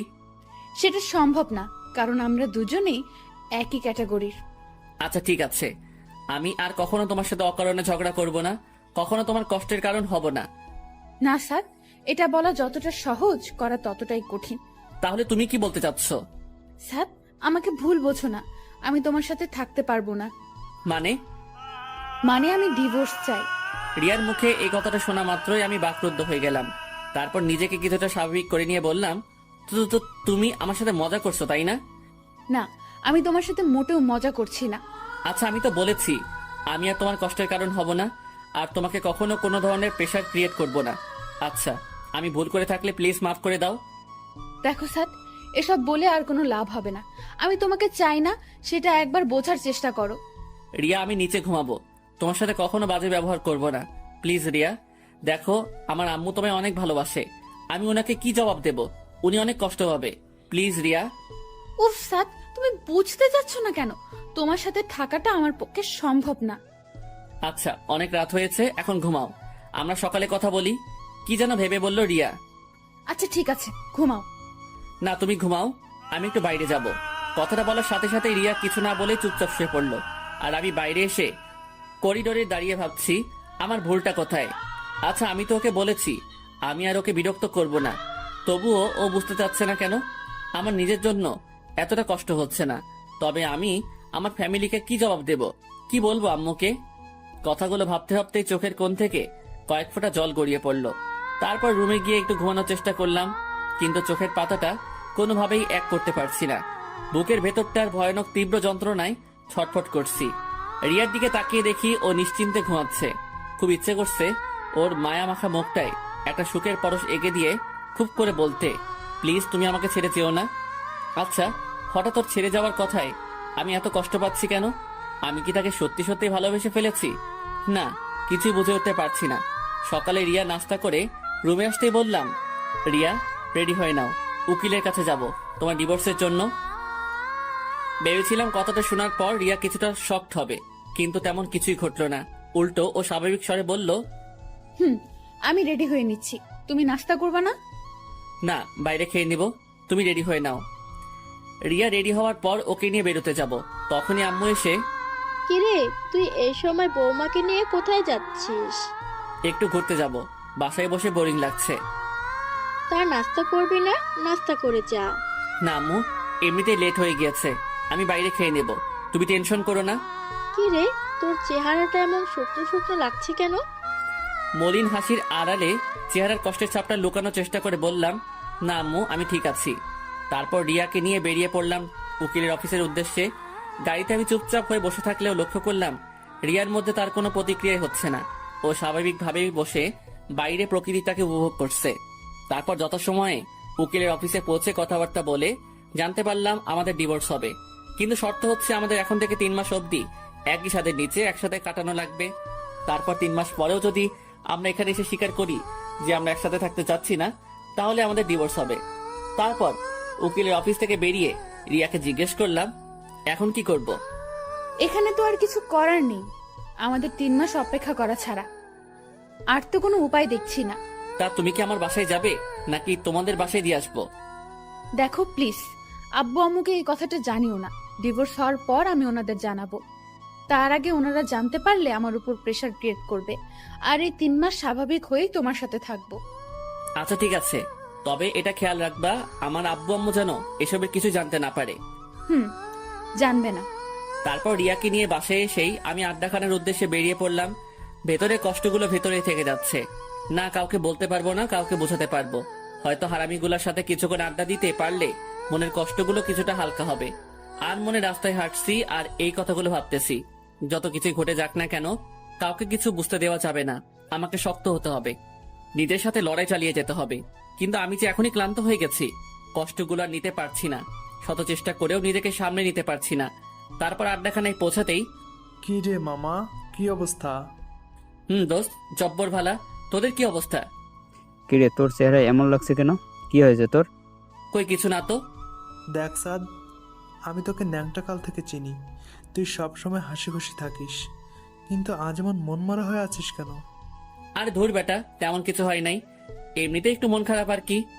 আচ্ছা, তোর যত মন খারাপ, চল আজকে একটু বাইরে থেকে ঘুরে আসি। না রে, আজকে না, অন্য একদিন। তারপর হারামি দুইটা আমাকে এক প্রকার জোর করেই আমাকে নিয়ে ঘুরতে বের হলো। সারাদিন ঘোরাঘুরির পর সন্ধ্যার দিকে যেই ফিরলাম, ভেতরের কষ্টগুলো আবারও আমাকে গ্রাস করতে শুরু করলো। কোনো রকম রাতের খাবারটা খেয়ে তারপর বাসায় রাখা ঘুমের ওষুধ, এর থেকে বেশ কয়েকটা ঘুমের ট্যাবলেট খেয়ে শুয়ে পড়লাম। অতিরিক্ত ক্লান্তি আর ঘুমের মেডিসিন খাওয়ার কারণে কিছুক্ষণের মধ্যেই ঘুমিয়ে গেলাম। সকালে আম্মুর ডাকে ঘুম ভাঙলো। কে রে, এত বেলা হয়ে গেছে, তবুও তোর ঘুম শেষ হচ্ছে না? মোবাইলের কি বাটামটাতে চাপ দেওয়ার পরই স্ক্রিনে তাকিয়ে দেখি 10টা বেজে গিয়েছে। এ কি আম্মু, 10টা বেজে গেছে? তুমি আমাকে আগে ডাক দিবা না? এর আগেও বেশ কয়েকবার তোকে ডেকে গিয়েছি, কিন্তু তুই তো উঠিসই না। ও আসলে কালকে একটু ঘোরাঘুরি করেছি তো, তাই হয়তো ক্লান্তির কারণে এমনটা হয়েছে। আচ্ছা আম্মু, তুমি যাও, আমি ফ্রেশ হয়ে আসতেছি। আম্মু আমার কাছে এসে বসে, আমার মাথায় হাত বুলিয়ে দিয়ে, কি রে বাবা, তোর কি হয়েছে? কালকে সকাল থেকে লক্ষ্য করছি তুই কেমন যেন হয়ে গেছিস। আরে আম্মু, কিছু হয় নাই, আমি ঠিক আছি। এই, আমি না তোর মা, আমাকে বল না তোর কি হয়েছে। আম্মু, আমি ঠিক আছি, আমার কিচ্ছু হয়নি। কথাটা বলার সাথে সাথেই আম্মু এক প্রকার ডাক দেখিয়েই আমার রুম থেকে বেরিয়ে গেল। এই আম্মুটা না একদমই আমার কথা বিশ্বাস করছে না। এই মা জাতি টানা বড়ই অদ্ভুত। আপনি ভালো থাকার অভিনয়টা সবার সামনে করতে পারলেও এই মায়ের সামনে এসে আপনি হেরে যাবেন, আপনার অভিনয় চোখে ধরা পড়ে যাবে। প্রায় 15 দিন পর, এই 15 দিন আমি আর রিয়া একই ছাদের নিচে থেকেছি ঠিকই, কিন্তু আমাদের মধ্যে কোনো কথাই হতো না, যে যার মতো থাকতাম। অবশ্য প্রথম দিকে আমি ওর সাথে নিজে থেকে কথা বললেও ও সবসময় আমাকে ইগনোর করত, আমাকে অবহেলা করত। এক কথায় আমাকে তার বিরক্ত লাগতো। তাই এখন আর আমিও তাকে বিরক্ত করি না। রাতে খাবার খেয়ে রুমে আসতে রিয়া বলে উঠল, স্যার, কালকে একটু আমার ফ্রেন্ডের বাসায় যাওয়া লাগবে, খুব অসুস্থ, তাই একটু দেখতে যাব। আমাকেও যেতে হবে, আম্মুকে নিয়ে যাও। না না, আমি একাই যেতে পারবো। সে কি, একা কিভাবে যাবে? আচ্ছা ঠিক আছে, আমি তোমায় নিয়ে যাব। দেখো, তোমার সাথে আমার ডিভোর্স হয়ে গেছে, কয়েকদিন পর কাগজটা পেলেই আমরা দুজন দু রাস্তায়। প্লিজ, আমি এখন। এতটুকু বলে রিয়া থমকে গেল। কি ব্যাপার, কি হয়েছে? এমন করতেছো কেন? রিয়া কিছু বলতে পারছে না, শুধু আমার পিছনের দিকে তাকিয়ে কেমন যেন করতেছে। আমি হুট করে পিছনের দিকে তাকাতেই দেখি আম্মু আমার পিছনে দাঁড়িয়ে আছে। তার মানে কি আম্মু আমাদের সব কথা শুনে ফেলেছে? পায়ের নিচ থেকে মাটি সরে যেতে লাগলো, চারদিকটা কেমন যেন অন্ধকার হয়ে যেতে লাগলো। আম্মুকে এখন কি বলবো, আমার মাথায় কিছুই আসতেছে না। আম্মু কিছু বলতেছে না, শুধু চুপচাপ দাঁড়িয়ে একবার আমার দিকে আর একবার রিয়ার দিকে তাকাচ্ছে। তারপর হঠাৎ করে আম্মু আমাদের কিছু না বলে রুম থেকে চলে গেল। আই এম সরি, আমি ভাবি নাই এমনটা হয়ে যাবে। আচ্ছা তুমি ঘুমাও, আমি আম্মুর কাছে যাচ্ছি। শোনো, আমি কি তোমার সাথে আসবো? না, তোমার আসার দরকার নেই, তুমি ঘুমাও। কথাটা বলেই আমি আম্মুর রুমের দিকে পা বাড়ালাম। আম্মুর রুমে প্রবেশ করতে দেখলাম আম্মু হুইল চেয়ারে বসে দোল খাচ্ছে। আমি আম্মুর কাছে যেতেই আম্মু চেয়ার থেকে উঠে দাঁড়িয়ে বলল, ছাদে আয়। তারপর আম্মু ছাদের দিকে যাওয়ার জন্য পা বাড়াতে লাগলো, আর আমিও আম্মুর সাথে সাথে ছাদে পৌঁছালাম। আমাকে জানালি না কেন? আম্মু, তুমি কষ্ট পাবে তাই। তো আজ না কাল তো সবাই জানবে। কিন্তু যে কয়েকদিন এটা চাপা থাকবে ততদিনই তো তোমরা একটু হাসি খুশি থাকবে।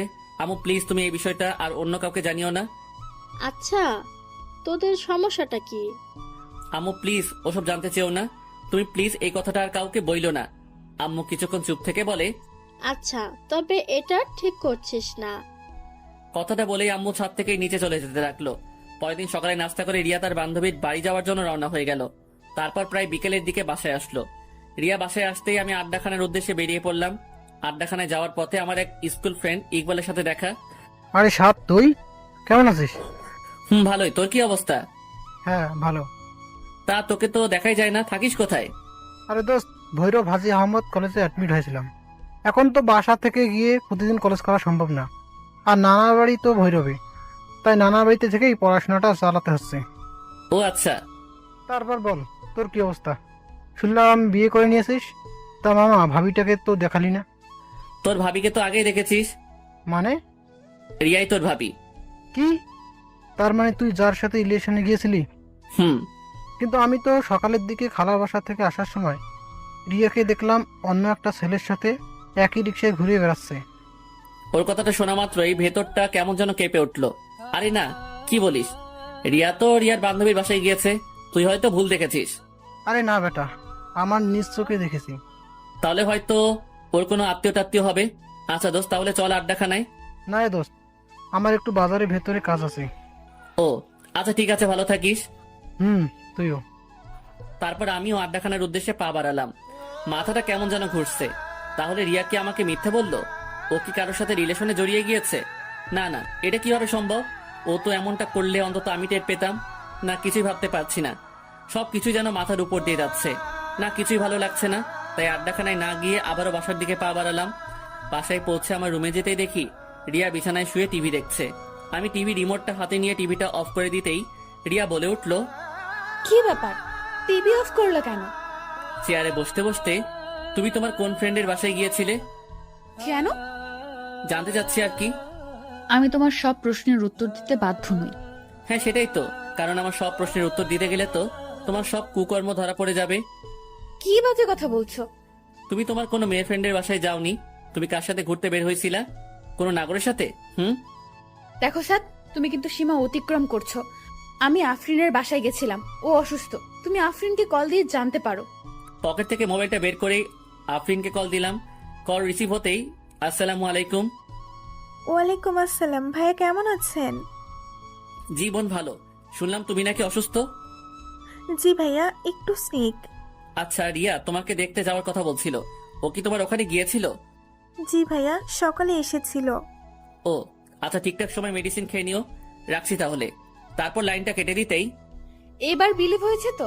দেখো, আমাদের আর কিছুদিন পরেই ডিভোর্স হয়ে যাবে। এর আগে আমি আর কোনো ঝামেলা চাচ্ছি না। কথাটা বলেই রিয়া রুম থেকে বেরিয়ে গেল। আমারও ভালো লাগছিল না, তাই বিছানায় শুয়ে পড়লাম একটু বিশ্রামের জন্য। কিন্তু মাথা থেকে একটা বিষয় কিছুতেই যাচ্ছে না। ইকবাল কি তাহলে সত্যি ভুল দেখলো? 21 দিন পর রাত প্রায় 3টা, কোন এক অজানা কারণে ঘুমটা ভেঙে গেল। হঠাৎ বিছানার দিকে চোখ যেতেই দেখি রিয়া বিছানায় নেই। কি ব্যাপার, এত রাতে রিয়া কোথায় যাবে? মুহূর্তের মধ্যে আবার ভাবলাম হয়তো টয়লেটে গিয়েছে। কথাটা ভেবেই আবার চোখের পাতা বন্ধ করে ঘুমানোর চেষ্টা করলাম। কিন্তু রহস্যময় ব্যাপার হলো, আমার কেন যেন মনে হচ্ছিল কিছু একটা ঝামেলা আছে। না, একটু সজাগ থেকে দেখি তো। টয়লেটে গেলে তো 15 মিনিটের বেশি লাগার কথা না। 20 মিনিট হয়ে যাবার পরও রিয়ার কোনো খোঁজই নাই। বিছানা থেকে উঠে দৃঢ় পায়ে আসতে হাসতে টয়লেটের দরজার কাছে গিয়ে দরজায় কান রাখতে যা শুনলাম তা শোনার জন্য মোটেও প্রস্তুত ছিলাম না। ভেতরে যা ঘটছে, রিয়া সম্ভবত কারোর সাথে সম্পর্কে জড়িয়ে গিয়েছে, আর তার সাথে মোবাইলে কলের মাধ্যমে কথা বলছে। বাবু, তুমি একদম টেনশন করো না তো। সাদের সাথে আমার ডিভোর্সটা হয়ে গেলেই আমরা বিয়ে করে নেব। কি বলো তুমি এইসব? আমি টেনশন করবো না তো কে করবে? তোমাকে অন্যের ঘরে রেখে আমি কিভাবে টেনশন মুক্ত থাকি তুমি বলো? আমি বুঝি তোমার কষ্ট হয়, কিন্তু আমিও তো তোমাকে ছাড়া ভালো নেই। আর মাত্র 2 মাস 9 দিন, তারপরেই আমরা এক হয়ে যাব। না, কথাগুলো আর শুনতে পারছি না। দরজার কাছে কানটা সরিয়ে নিলাম। ভেতরটা কষ্টে আর ঘৃণায় ফেটে যাচ্ছে। আমি কিনা তাকে হারানোর যন্ত্রণায় শেষ হয়ে যাচ্ছিলাম। দরজার সামনে দাঁড়িয়ে আছি, প্রায় 10 মিনিট হয়ে গেছে। কিছুক্ষণ পরে রিয়া টয়লেট থেকে বের হতেই আমাকে দেখে চমকে গেল। ভয়ার্ত চেহারা নিয়ে রিয়া আমার দিকে এক দৃষ্টিতে তাকিয়ে আছে। কিছুক্ষণ পরেই রিয়া টয়লেট থেকে বের হতেই আমাকে দেখে থমকে গেল। ভয়ার্ত চেহারা নিয়ে রিয়া আমার দিকে এক দৃষ্টিতে তাকিয়ে আছে। কি ব্যাপার, এত ভয় পাচ্ছ কেন? কিছু হয়েছে? কই না তো। ওর কাছে গিয়ে, আরে কি হয়েছে আমাকে বলো, ভয় পাইছো? আরে ভয় পেও না, আমি আছি তো, যাও গিয়ে শুয়ে পড়ো।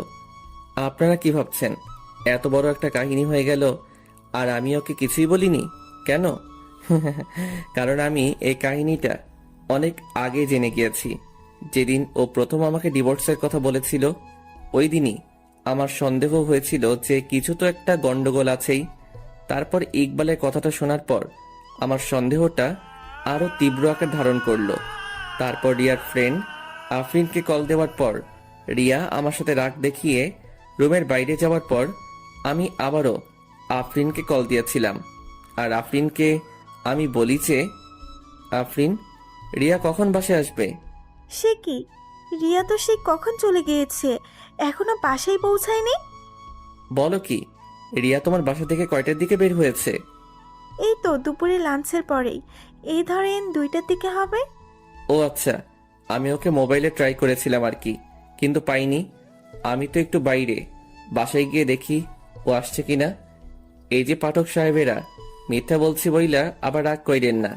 বাইরে মাঝে মাঝে সত্যিটা সামনে বের করার জন্য কিছুটা মিথ্যা বলতে হয়। ও আচ্ছা, ও হয়তো বাসায় চলে গিয়েছে, আপনি টেনশন করেন না। আর আমি ওর নাম্বারে ট্রাই করে দেখছি। টেনশনের কিছু নাই, ও বাসাতেই আছে। আম্মু এখন মেসেজ দিয়ে বলল। তারপর আফরিনের কলটা কেটে দিয়েই সেদিন রাতে রিয়ার মোবাইলের কল লিস্ট চেক করে রিয়ার বয়ফ্রেন্ডের নাম্বারটা আমার মোবাইলে নিয়ে নিলাম। তারপর ওই হারামজাদারে কল দিয়া কৌশলে ওর ঠিকানা নিয়ে নিলাম। আর তারপর ওর ব্যাপারে গোপনীয়ভাবে খোঁজ নিয়ে জানতে পারলাম ওই হালায় আস্ত একটা ঢপবাজ। হালার অনেকগুলো গার্লফ্রেন্ড আছে। আর এই হালার পো হালার লাইগা আমার কিছু অবুঝ পাঠক ভাইয়েরা আজ সিঙ্গেল। যাই হোক, ওই হালার বেস্ট ফ্রেন্ডের থেকে জানতে পারলাম ও নাকি অনেক আগে থেকে রিয়াকে পছন্দ করত। আর আমার সাথে যখনই রিয়ার রিলেশন হয়ে যায়, আর তখন ওই হালায় প্ল্যান করে রিয়ার কাছে আমার কিছু মিথ্যা ইনফরমেশন দিয়ে আমাকে রিয়ার কাছে খারাপ সাজিয়ে আমার সাথে রিয়ার ব্রেকআপ করিয়ে নেয়। আর তারপর রিয়ার একাকিতার সময়গুলোতেও ও পাশে থাকার অভিনয় করে ওর দুর্বলতার সুযোগ নিয়ে ওকে প্রপোজ করে। রিয়ার ভরসার হাত হয়ে রিয়ার পাশে দাঁড়ানোর আশ্বাস দেয়। আর রিয়াও ব্যাককেলের মতো ওর ফাঁদে পাড়া দিয়ে দেয়। আর ওই হারামজাদার নামটা হচ্ছে রোহান। আর রোহানের ফ্রেন্ডের সাথে কথা বলে যতটুকু জানতে পারলাম, রিয়া নাকি আমাকে অসম্ভব ভালোবাসতো, কিন্তু রুহাইন্নার দেওয়া কিছু ভুল ইনফরমেশনের জন্য ও আমাকে ছেড়ে যেতে বাধ্য হয়েছিল।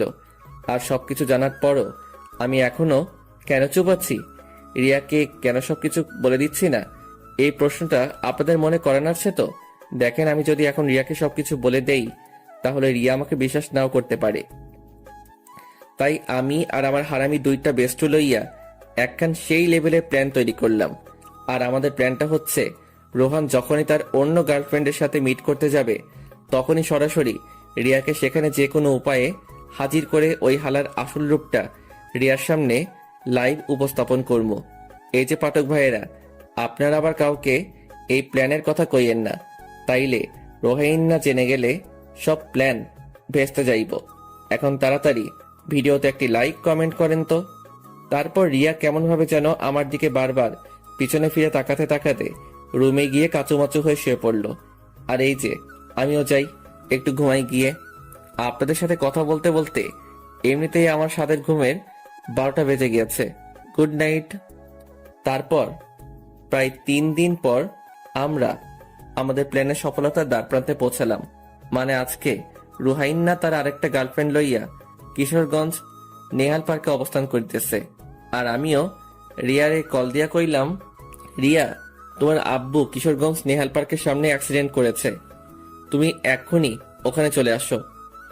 আর তারপর প্রায় 13 মিনিট পরেই রিয়া ওখানে এসে হাজির। তারপর দৌড়াতে দৌড়াতে আমার কাছে এসে বলল, স্যার, আব্বু কোথায়? আরে শান্ত হও, তোমার আব্বুর কিচ্ছু হয় নাই। মানে তাহলে আমাকে যে বললা আব্বু অ্যাক্সিডেন্ট করেছে? মানেটা আমার সাথে আসলেই বুঝতে পারবা। তারপর রিয়ার হাত ধরে নেহাল পার্কে প্রবেশ করে রোহানের পিছন থেকে আমি রিয়াকে ওর কাছে নিয়ে গিয়ে, দেখো তো চিনতে পারো কিনা তোমার এই নাগরকে, যার মিথ্যে মায়া জড়িয়ে গিয়ে আমাকে ভুল বুঝে ছেড়ে গিয়েছিলে, আবার এখন বিয়ের পরও আমাকে আবার ছেড়ে যাচ্ছ এই ভণ্ডটার জন্য। রিয়া রোহানের সামনে যেতেই রোহানের গালে একটা ঠাস করে শব্দ শুই না বুঝতে পারলাম অ্যাকশন ডাইরেক্ট কেলানিতে চইলা গেছে। ওই হালা, তোর জন্মের ঠিক আছে? তুই নাকি আমার জন্য 13 নদী পার কইরা আমাকে সেফটি দিতে পারবি? এই তার নমুনা? তুই আমাকে কেন ঠকাইলি? তারপর রিয়া পাশে রাখা একটা আইকাওয়ালা বাস লইয়া রোহাইন্নারে ইচ্ছা মতো কেলাইতে লাগলো। অবস্থা বেগতিক দেখা রোহাইন্নার সাথে রোহাইন্নার গার্লফ্রেন্ডটাও বেইমানি কইরাল্ল। রিয়ার সাথে যোগ করিয়া রোহাইন্নারে কেলাইতে লাগিল। আর আমিও সেই লেভেলের ভাব লইয়া ক্যামেরাম্যান সাইজ্জা সব অ্যাকশন কাহিনীগুলা শুট করিতে লাগিলাম। তারপর অবস্থা বেগতিক দেখা আমি রিয়া আর ওই মায়াডার কাছে গিয়ে কইলাম, বইন রে, তোরা এই অবুজ পোলাডারে আর মারিস না, বেচারি মইরা যাইব। তারপর দেখলাম মহিলা দুইটা আমার দিকে বাঁশ লইয়া আগাইতে লাগিল। আমি করুণ অবস্থায় পড়িয়া কইলাম, বইন রে, ওই হালারে মার ইচ্ছা মতো মার, তোরা মারতে থাক, আমি তোদের লাইগা ঠান্ডা পানি লইয়া আইতাছি। ইস, বইন দুইটা এক্কেরে হাঁপাইয়া গেছে। তারপর ফট কইরাই একেবারে হোসাইন বোল্টের গতিতে হাইটটা ঠান্ডা পানির সন্ধানে রওনা হইয়া গেলাম। তারপর পানি লইয়া যেই পৌঁছালাম, দেখি মাইয়া দুইটা রোহান্নারে মাইরা একেবারে হুতাইয়া দিছে। আমি দৌড়াইয়া গিয়ে রোহান্নারে কাছে গিয়ে কইলাম, হাই হাই, তোমরা ওরে মেরে ফেলছো নাকি? উল্টো আরো ওই দুই মহিলা কইল, মেরে ফেলছি, ভালো করছি, নয়তো আরো অনেকগুলো মেয়ের জীবন ও নষ্ট করতো। তারপর রোহাইন্নারে তাড়াতাড়ি অ্যাম্বুলেন্সে কইরা মেডিকেলে পাঠাইয়া ওই মহিলাডারে ওর বাড়িতে পাঠাইয়া আমার সাথে মহিলাডারে আমার সাথে লইয়া বাড়ির উদ্দেশ্যে ভাগা দিলাম। বাড়িতে আইসা ফ্রেশ হইয়া যেই আমার রুমে গেলাম, দেখি মাইয়া আমার সেই লেভেলের দুঃখী ভাব লইয়া চোখের জল ঝরাইতেছে। আমি ওর কাছে গিয়ে, রিয়া প্লিজ কান্না করো না, যা হবার তা তো হয়ে গেছে। তুই না হয় আমারে ভালোবাসিস নাই, তাই একটা মেয়ের সাথে রিলেশন করতে যাইতে পারছিলি, কিন্তু রুহাইন না, তোরা ছেলের জাতিটাই খারাপ। একটু আগে কি বললা? আমি অন্য কারোর সাথে রিলেশনে গিয়েছিলাম মানে? হ্যাঁ, আমার কাছে প্রুফ আছে। প্রুফ কোথা থেকে দেখাবে? আমি তো রিয়া ছাড়া অন্য কারোর সাথে সম্পর্কে যাইনি। কি, কোথায় দেখাও তো। ওর মোবাইল একটা ভিডিও দেখিয়ে। এই মেয়েটা কে? আমি ভালো করে লক্ষ্য করে বুঝতে পারলাম এটা আদ্রিতা। ও আমার ফ্রেন্ড মামুনের ছোট বোন। এটা তো আদ্রিতা। কয় নাম্বার জিএফ এটা? What are you mad? এটা আমার ফ্রেন্ডের ছোট বোন বাসায় যাওয়ার জন্য রাস্তায় দাঁড়িয়েছিল রিক্সার জন্য। তো আমিও তখন তাদের বাসার ওই দিকে যাচ্ছিলাম, তাই ওকে ওর বাসায় নামিয়ে দিয়েছি। মিথ্যা কেন বলো? তোমার ওর সাথে রিলেশন আছে। দেখ ভাই, আমি তোর সত্যিটাই বলছি। এখন তুই বিশ্বাস করলে করতে পারিস, আর অবিশ্বাস করলেও করতে পারিস। তোর বিশ্বাস বা অবিশ্বাসে আমার কিচ্ছু যায় আসে না। হ্যাঁ, সেটাই তো। আমি তোমার লাইফে না থাকলেও তো তোমার কিচ্ছু হবে না। তোমার তো আবার অভাব নাই। মুখ সামনে কথা বলবা। আমি আর সবার মতো একজনকে রেখে আরেকজনকে সামলাতে জানি না। ও, তা এখন আমি রিলেশনে গিয়েছি তাতেই দোষ? আর তুমি যে রাস্তায় বসে তোমার নিউ জিএফ অনিতাকে আমাদের বিয়ের 9 দিন পরও নিজের হাতে ফুচকা খাইয়ে দিয়েছ। ওর মুখে এই কথাটা শোনা মাত্রই আর নিজেকে সামলে রাখতে পারলাম না। ওর গালে একটা কষিয়ে থাপ্পড় বসিয়ে দিলাম।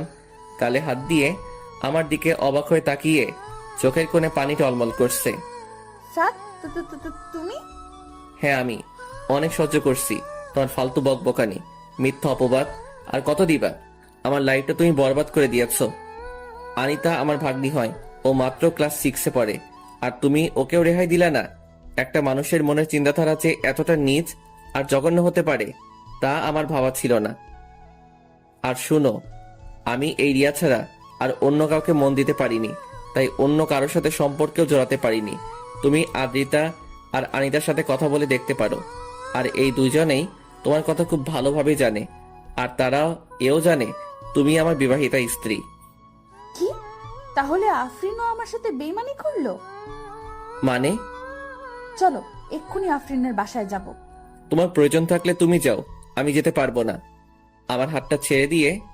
ও, তার মানে তোমার মনে ভেজাল আছে, তাই তুমি যেতে চাচ্ছ না। আচ্ছা ঠিক আছে, চলো। তারপর রিয়াকে নিয়ে বাইকে করে সোজা আফরিনের বাসার উদ্দেশ্যে রওনা হলাম। প্রায় 10 মিনিট পর আফরিনের বাসায় পৌঁছে কলিং বেল চাপ দিতেই আফরিন দরজা খুলে আমাদের দুজনকে একসাথে দেখে কিছুটা ভয় পেয়ে গেল। রিয়া, এই সময় তুই? আমাকে তো আসার আগে জানালিও না। আচ্ছা, তোমার শরীরের অবস্থা এখন কেমন? জি ভাইয়া, ভালো। কি রে আফরিন, ঘরে আসতে বলবি না? হ্যাঁ, সে কি, ঘরে আয়। তারপর আমি আর রিয়া আফরিনের ঘরে যেতেই রিয়া আফরিনকে জিজ্ঞেস করলো, আফরিন, তোর হাজবেন্ড কোথায়? ও তো অফিসে একটু বাইরে গিয়েছে। ও দেখ আফরিন, তুই অসুস্থ, তাই তোকে কোনো প্রেশার ক্রিয়েট করতে চাচ্ছি না। তুই শুধু এতটুকু বলে দে যে আমি তোর কি ক্ষতি করেছি যার জন্য আমাকে তুই এত বড় শাস্তি দিলি।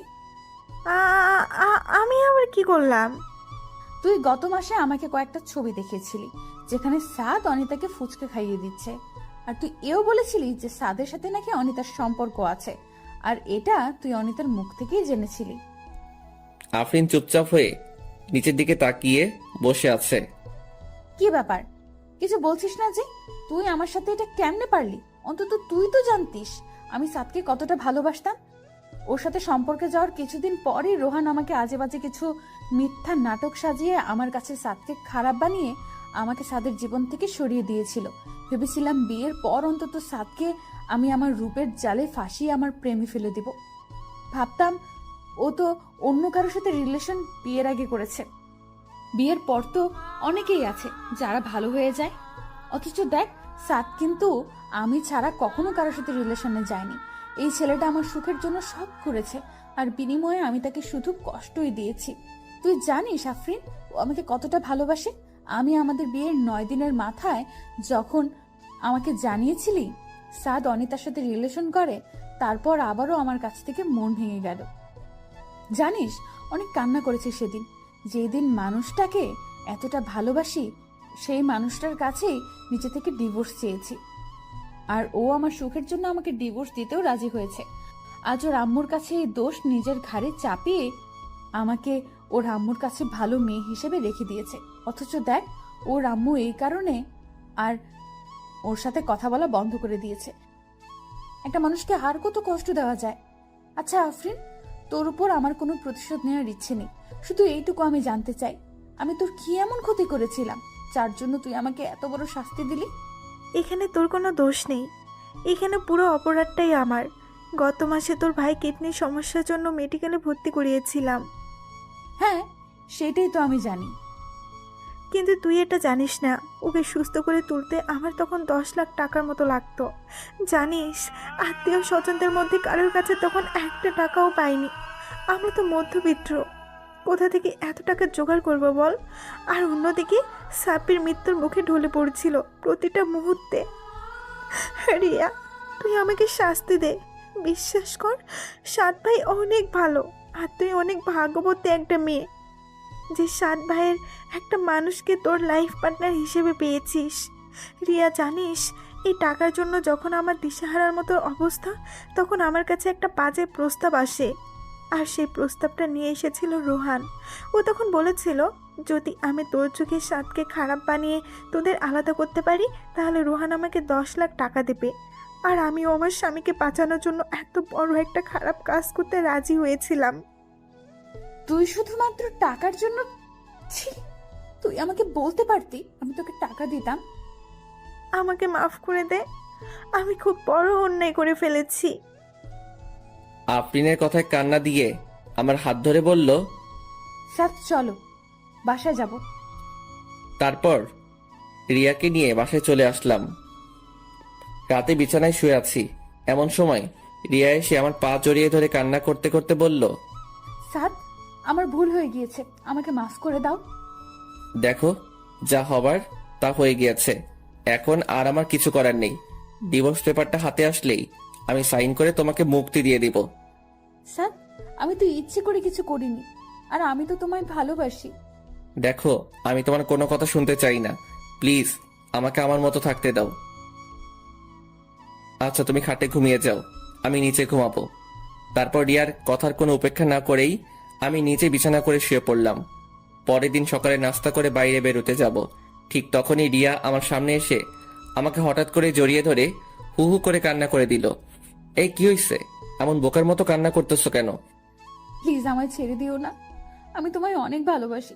শুনো, একটা মানুষকে শুধুমাত্র ভালোবাসলেই হয় না, তার প্রতি বিশ্বাস আর ভরসাটাও রাখতে হয়, যেটা তোমার মধ্যে নেই। স্যার আমি তোমায় অনেক বিশ্বাস করি। বিশ্বাস? তাও তুমি এই আমাকে? How funny. শুনো, ভালোবাসার মানুষটা ভুল করলেও তাকে শুধরানোর একটা সুযোগ দিতে হয়, তার পাশে থেকে ওই ভুল পথ থেকে তাকে ফিরিয়ে আনতে হয়। আর তাতেও যদি সেই মানুষটার মধ্যে কোনো পরিবর্তন না ঘটে তাহলে তাকে ছেড়ে দেওয়াটাই শ্রেয়। কিন্তু তুমি কি করছো? দেখো, আমাকে এবারের মতো মাফ করে দাও। আমি আর কখনো এমন ভুল করব না। মাফ? তাও তোমায়? কই, আমাকে তো তুমি মাফ করনি। আমি যে তোমায় বলেছিলাম আমার আম্মু হার্টের রোগী, আমার আম্মু এটা সইতে পারবে না। তুমি আমাকে ডিভোর্স দিও না, আমি তোমার সব কথাই শুনবো, তোমার কোনো প্রকার কষ্টের কারণ হব না। আমাকে তো তুমি একটা সুযোগও দাওনি। আচ্ছা, আমি তো কোনো ভুল করিনি, তাও তুমি আমার শাস্তি দিয়েছ। আচ্ছা, তুমি ফিরিয়ে দিতে পারবে আমার কষ্টের সেই রাতগুলো? ফিরিয়ে আনতে পারবে আমার আর আম্মুর সেই বন্ধু মোহন সম্পর্কটাকে? আমার আম্মুর চোখের জলের মূল্য তুমি রিয়া দিতে পারবে? আমার আম্মু তো কোনো ভুল করেনি, তোমাকে সে নিজের মেয়ের থেকেও বেশি ভালো আর ভরসা করত। আর সে মানুষটার চোখের পানিও তোমার হৃদয়টাকে নরম করতে পারেনি। আমাকে তুমি যে শাস্তি দেবে আমি মাথা পেতে নিব, তবুও আমাকে ছেড়ে দিও না প্লিজ। আই এম সরি, তোমার শাস্তি একটাই, তুমি আমার জীবন থেকে চলে যাও।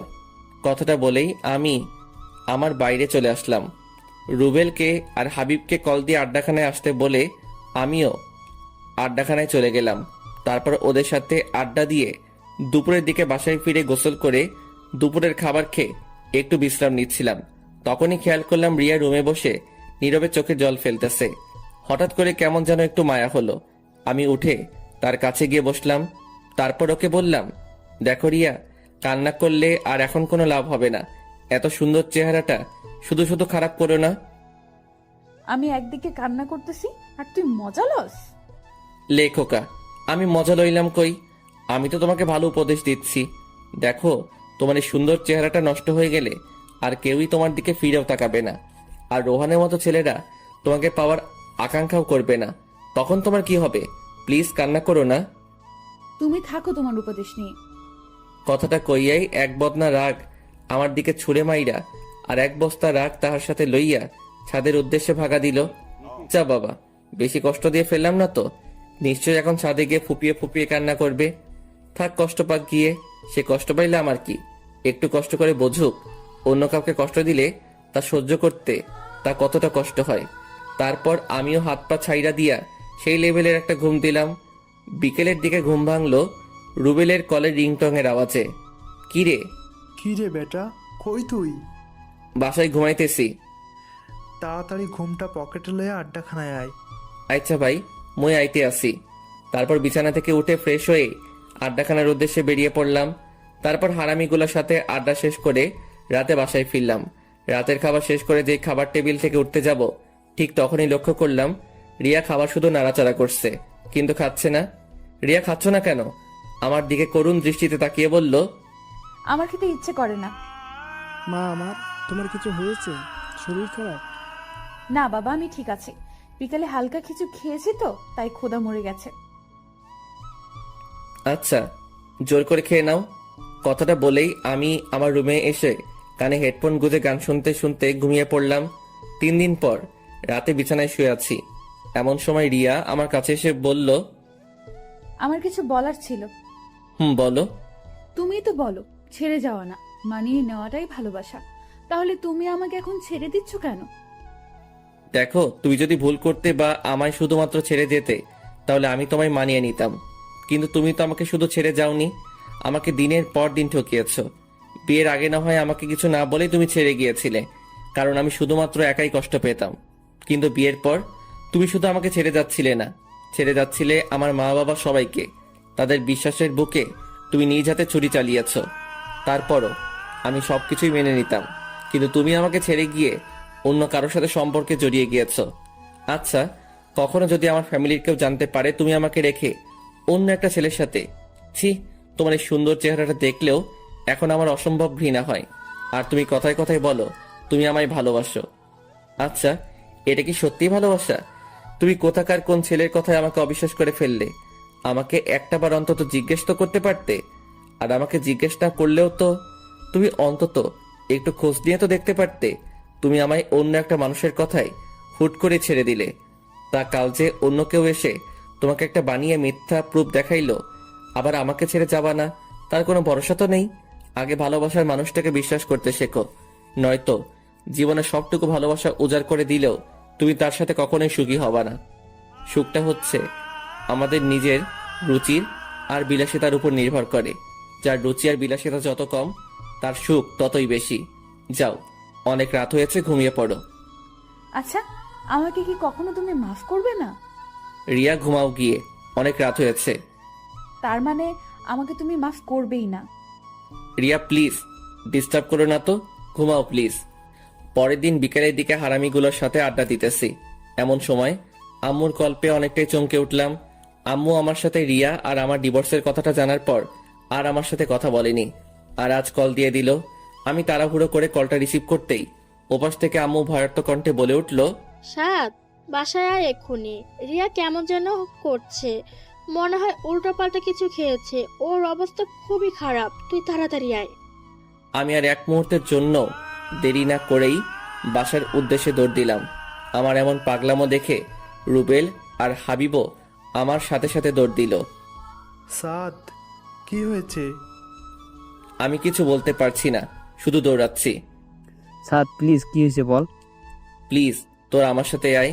রিয়ার কি যেন হয়েছে। তারপর বাসায় পৌঁছে যে রিয়ার কাছে গেলাম, দেখি ওর মুখ দিয়ে লাল বেড়ে হচ্ছে আর অনেক বমি করতেছে। ওকে আমি কোলে নিতেই ওর হাত থেকে বিষের একটা ছোট সরে পড়ল। সর্বনাশ হয়ে গেছে, রিয়া তো বিষ খাইছে। সাদ, আমি গাড়ি বের করছি, তুই রিয়াকে বাইরে নিয়ে আয়। তারপর রিয়াকে কোলে নিয়ে গাড়িতে উঠিয়েই মেডিকেলের উদ্দেশ্যে রওনা হলাম। মেডিকেলে পৌঁছেই তাড়াহুড়ো করে রিয়াকে ইমার্জেন্সিতে ভর্তি করালাম। আমি অপারেশন থিয়েটারের বাইরে বসে আছি। এমন সময় আব্বু এসে আমার কাছে এসে আমার পিঠে হাত রেখে, চিন্তা করিস না বাবা, সব ঠিক হয়ে যাবে। হ্যাঁ, ওর কিছু হয়ে গেলে আমি ওর আব্বু আম্মুকে কি জবাব দেব? এই, তুই এভাবে বলছিস কেন? সব ঠিক হয়ে যাবে তো। তাই যেন হয়। প্রায় ঘন্টাখানেক পরেই অপারেশন থিয়েটার থেকে ডক্টর বেরিয়ে আসলো। আমি ডক্টরের কাছে গিয়ে জিজ্ঞেস করলাম, ডক্টর, রোগীর কি অবস্থা? আপনারা সঠিক টাইমে নিয়ে আসতে পেরেছেন, তাই রুগীর তেমন কোনো প্রবলেম হয়নি। রুগী ঠিক আছে। আপনি চাইলে একা গিয়ে ওনার সাথে দেখা করতে পারেন, তবে লক্ষ্য রাখবেন রুগী যেন বেশি কথা না বলে। তারপর আমি রিয়ার কাছে যেতেই দেখি রিয়া নিথর হয়ে বেডে শুয়ে আছে। আমি ওর কাছে গিয়ে ওর কাছে বসে ওর মাথায় হাত বুলাতে বুলাতে বললাম, এখন কি কিছুটা ভালো লাগছে? তুমি এই বোকামোটা না করলেও পারতে, যদি একটা কিছু হয়ে যেত। তাহলে তো ভালোই হতো, সবাই মুক্তি পেয়ে যেত। আমার মতো মেয়েদের এই পৃথিবীতে না থাকাই ভালো। অন্তত আমার জন্য অনেকগুলো মানুষের জীবনের সুখগুলো হারিয়ে যেত না। তোমরা মেয়েরা একটা জিনিস খুব ভালো পারো, সেটা কি জানো? অভিমান। এই অভিমানটা কখনো অন্য কারোর উপর দেখিয়ে বেশ কয়েকটা মানুষের জীবন বিপাকে ফেলে দাও, আবার কখনো নিজের উপর দেখিয়ে বোকার মতো নিজেকে শেষ করে দাও। আচ্ছা, তোমরা কি এটা পারো না যে যেই ভুলগুলোর জন্য আজকে তোমার জীবনটাকে শেষ করে দিতে হচ্ছে, নিজের অভিমানটাকে কাজে লাগিয়ে সেই ভুলগুলো শুধরে নিতে পারো না? একটা কথা সবসময় মনে রাখবে, হেরে যাওয়া না, লড়াই করে বেঁচে থাকার নামই জীবন। আমি কার জন্য লড়াই করব, কার জন্য বেঁচে থাকবো? আমার সবকিছুই যে আমি শেষ করে দিয়েছি। দেখো রিয়া, জীবনে সবকিছু যেখানে শেষ হয়ে যায় সেখান থেকে আবার নতুন করে শুরু করতে হয়। তুমি রেস্ট নাও, আমি ডক্টরের সাথে একটু কথা বলে আসতেছি। কথাটা বলেই আমি ডক্টরের কাছে যাওয়ার জন্য যেই পা বাড়ালাম, তখনই রিয়া আমাকে পেছন থেকে ডাক দিল। সাদ, পিছনে ফিরে ওর দিকে তাকিয়ে, বলো। তুমি আমার আব্বু আম্মুকে এই ব্যাপারে কিছু জানিও না প্লিজ। আমি আর কাউকে কষ্ট দিতে চাই না। আচ্ছা, তুমি রেস্ট নাও, তোমার আব্বু আম্মু কিছু জানবে না। তারপর ডক্টরের সাথে কথাবার্তা বলে যতটুকু বুঝতে পারলাম, অন্তত 3 দিন রিয়ার মেডিকেলে অ্যাডমিট থাকা লাগবে। রাত প্রায় 2টা। আমি রিয়ার পাশে বসে বেডের উঁচু মাথাটায় হাত দিয়ে তার উপর মাথা রেখে ঘুমিয়ে গিয়েছি। রিয়ার ঝাঁকুনিতে ঘুম ভাঙলো। আমি হন্তদন্ত করে উঠে চোখ কসলাতে কসলাতে বললাম, তোমার কি খারাপ লাগছে? আমার দিকে অসহায়ের মতো তাকিয়ে বলল, আমার না খুব ক্ষুধা লেগেছে, আমাকে কিছু খেতে দাও না। আমার বুকের ভেতরটা অজানা মায়ায় হুট করে কেঁপে উঠল। ওর এই খাবার চাওয়ার ভঙ্গিমাটা এতটাই করুণ আর কষ্টের ছাপ বজায় রাখছিল। ইচ্ছে হচ্ছিল নিজের কলিজাটা ওকে দিয়ে দেই, কিন্তু ও তো এখন চাইলেই খেতে পারবে না। ডক্টরের পারমিশন ছাড়া খাওয়াতে গেলে অনেক বড় ধরনের কোনো অ্যাক্সিডেন্ট ঘটে যেতে পারে। তাই ওকে সান্ত্বনা দিয়ে বললাম, এই তো লক্ষ্মী, সকাল হয়ে গিয়েছে, আর একটু ঘুমাও। সকাল হলেই তোমায় আমার নিজের হাতে খাইয়ে দিব। আমার দিকে কিছুক্ষণ তাকিয়ে থেকেই চোখটা বুজে ঘুমানোর চেষ্টা করলো।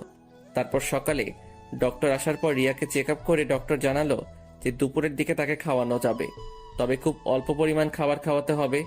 তারপর আমি রিয়ার কাছে যেতেই রিয়া বলল, তুমি টেনশন করো না তো, ডক্টর যা বলেছে আমি সব শুনেছি। আমি এখন একটু ঘুমাই, আর তুমি খেয়ে নাও। না খেয়ে খেয়ে কতটা শুকিয়ে গিয়েছো। আচ্ছা তুমি ঘুমাও, আমি খেয়ে নেব নে। না, তুমি এক্ষুনি খাবা। যাও খেয়ে নাও, আমি ঘুমাচ্ছি। কি হলো? তুমি ঘুমাও, আমি খেয়ে নেব। কথাটা বলে আমি রিয়ার কপালে একটা চুমু এঁকে দিয়ে ওর মাথায় হাত বুলাতে লাগলাম। কিছুক্ষণ পরই খেয়াল করলাম রিয়া ঘুমিয়ে গিয়েছে। এই পরিটা চেহারাটা এই কয়েকদিনের ব্যবধানে একেবারে রানু মণ্ডলের আকার ধারণ কইরা লাগছে। পরের দিন রিয়াকে মেডিকেল থেকে বাসায় নিয়ে গেলাম। রাতে খাবার খেয়ে রুমে এসে শুয়ে বিশ্রাম নিচ্ছি। এমন সময় রিয়া আমার কাছে এসে বলল, এ কি, তুমি নিচেই বিছানা করছো কেন? আমি তো নিচেই ঘুমাবো। তুমি কি আমায় কখনোই ক্ষমা করবে না? সেটা সময় হলেই বুঝতে পারবে। এখন ঘুমাও। আর শোনো, আশা করি মৃত্যুর স্বাদটা যে কতটা কঠিন আর ভয়ানক সেটা কিছুটা হলেও আন্দাজ করতে পেরেছো। আমি জানি এমন বোকামি আর কখনো করবা না। যাও ঘুমিয়ে পড়ো। লক্ষ্য করলাম রিয়া আর কিছু না বলেই চুপচাপ শুয়ে পড়লো। তারপর এইভাবেই চলে গেল বেশ কিছুদিন। আমাদের ডিভোর্সের আর মাত্র 9 দিন বাকি আছে। বিকেলের দিকে ছাদে বসে প্রকৃতিটাকে উপভোগ করছিলাম। এমন সময় লক্ষ্য করলাম রিয়া একটা ব্ল্যাক শাড়ি পরে ছাদে আসলো। তারপর আমার কাছে গিয়ে বলল, দেখো তো আমায় কেমন লাগছে। খুব ভালো। রিয়া শুনো। বলো। দেখো, আমি তোমাকে একটা কথা বলবো বলবো করে আর বলা হচ্ছে না, কিন্তু এই কথাটা তোমার জানাটা খুব জরুরি। তুমি কষ্ট পাবে ভেবেই এতদিন তোমাকে এই কথাটা বলি নাই। কি এমন কথা? আসলে তুমি আর আমাকে পাবে না, কারণ এখন আমি অন্য কারো। তুমি যেদিন রোহানের সাথে মিট করতে গিয়েছিলে আমি ওই দিনই তোমার সব কাহিনী জেনে গিয়েছিলাম। আর তারপরই আমার এক কলেজ ফ্রেন্ড রুহি আমার সব কথা কিভাবে যেন জানতে পারে। আর ও আমাকে কলেজের শুরু থেকেই নাকি পছন্দ করত, কিন্তু ভয়ে কখনো বলতেও পারে নাই। তারপর আমার এই অসহায়ত্বের কথা জেনে ও আমাকে আমার সারা জীবন পাশে থাকার আশ্বাস দেয়। ভাবলাম তুমি তো আর আমার নেই, লাইফে ভালো থাকার জন্য অন্তত কাউকে তো প্রয়োজন। আর মেয়েটা অনেক নম্রভদ্র, এক কথায় যে কারোর মনের মতো। তাই আমিও রাজি হয়ে গিয়েছিলাম। দেখো রিয়া, আমার আর কিছু করার ছিল না। আমি নিজেকে সামনে নেওয়ার কোনো মাধ্যমই খুঁজে পাচ্ছিলাম না। তাই অনেক ভেবেচিন্তে রুহির প্রপোজালে রাজি হয়ে যাই। রিয়া প্লিজ, তুমি আমাকে ভুলে যাও। আমি রুহিকে ঠকাতে পারবো না। স্তব্ধ হয়ে আমার দিকে তাকিয়ে আছে। মুখে কোনো আওয়াজ নেই, আছে শুধু একরাশ হতাশা আর চোখের জল। ও রিয়া আর কিছু না বলেই ছাদ থেকে নিচে চলে যেতে লাগলো। বেচারি নিশ্চয়ই এখন রুমে গিয়ে ফুপিয়ে ফুপিয়ে কান্না করবে। তারপর দেখতে দেখতেই আরো 4টা দিন কেটে গেল, আর মাত্র 5টা দিন। তারপরই আমার আর রিয়া রাস্তা আলাদা, দুজন দুই দিকে। কেউ কাউকে চাইলেই দেখতে পারবো না, চাইলেই তার সাথে ঝগড়া করতে পারবো না। কেউ আর আমাকে জ্বালাবেও না। আমারও আর কারো জন্য সময় মতো বাসায় ফিরতে হবে না। আমরা দুজনেই মুক্ত হয়ে যাব। কারোরই কোনো ধরনের প্যারা থাকবে না, থাকবে না কারো অভিযোগ। আচ্ছা, আমরা দুজন আলাদা হলেই কি সব ঠিক হয়ে যাবে? আমরা সত্যি দুজন দুজনকে ছাড়া হ্যাপি থাকবো? কথাগুলো আমাদের বাসার করিডোরে দাঁড়িয়ে ভাবছি। ঠিক তখনই কারো ঠান্ডা আর শীতল হাতের স্পর্শে পিছনে ফিরে তাকাতেই দেখি আম্মু। আম্মু তুমি? হ্যাঁ আমি। তোরা তো নিজেদের ইচ্ছেতেই আলাদা হয়ে যেতে চাচ্ছিস। আচ্ছা, তোরা আলাদা হয়ে গেলে কি ভালো থাকবি? তোদের সমস্যাটা কি জানিস? কি? তোদের ইগো। এই ইগোটাকে তোরা প্রাধান্য দিতে গিয়ে তোরা নিজেরাই হেরে যাচ্ছিস, আর জিতে যাচ্ছে ইগো। একটু ভেবে দেখিস, রিয়া এই পর্যন্ত যা যা করেছে আমি সব কিছুই জানি। মানে তুমি কি জানো?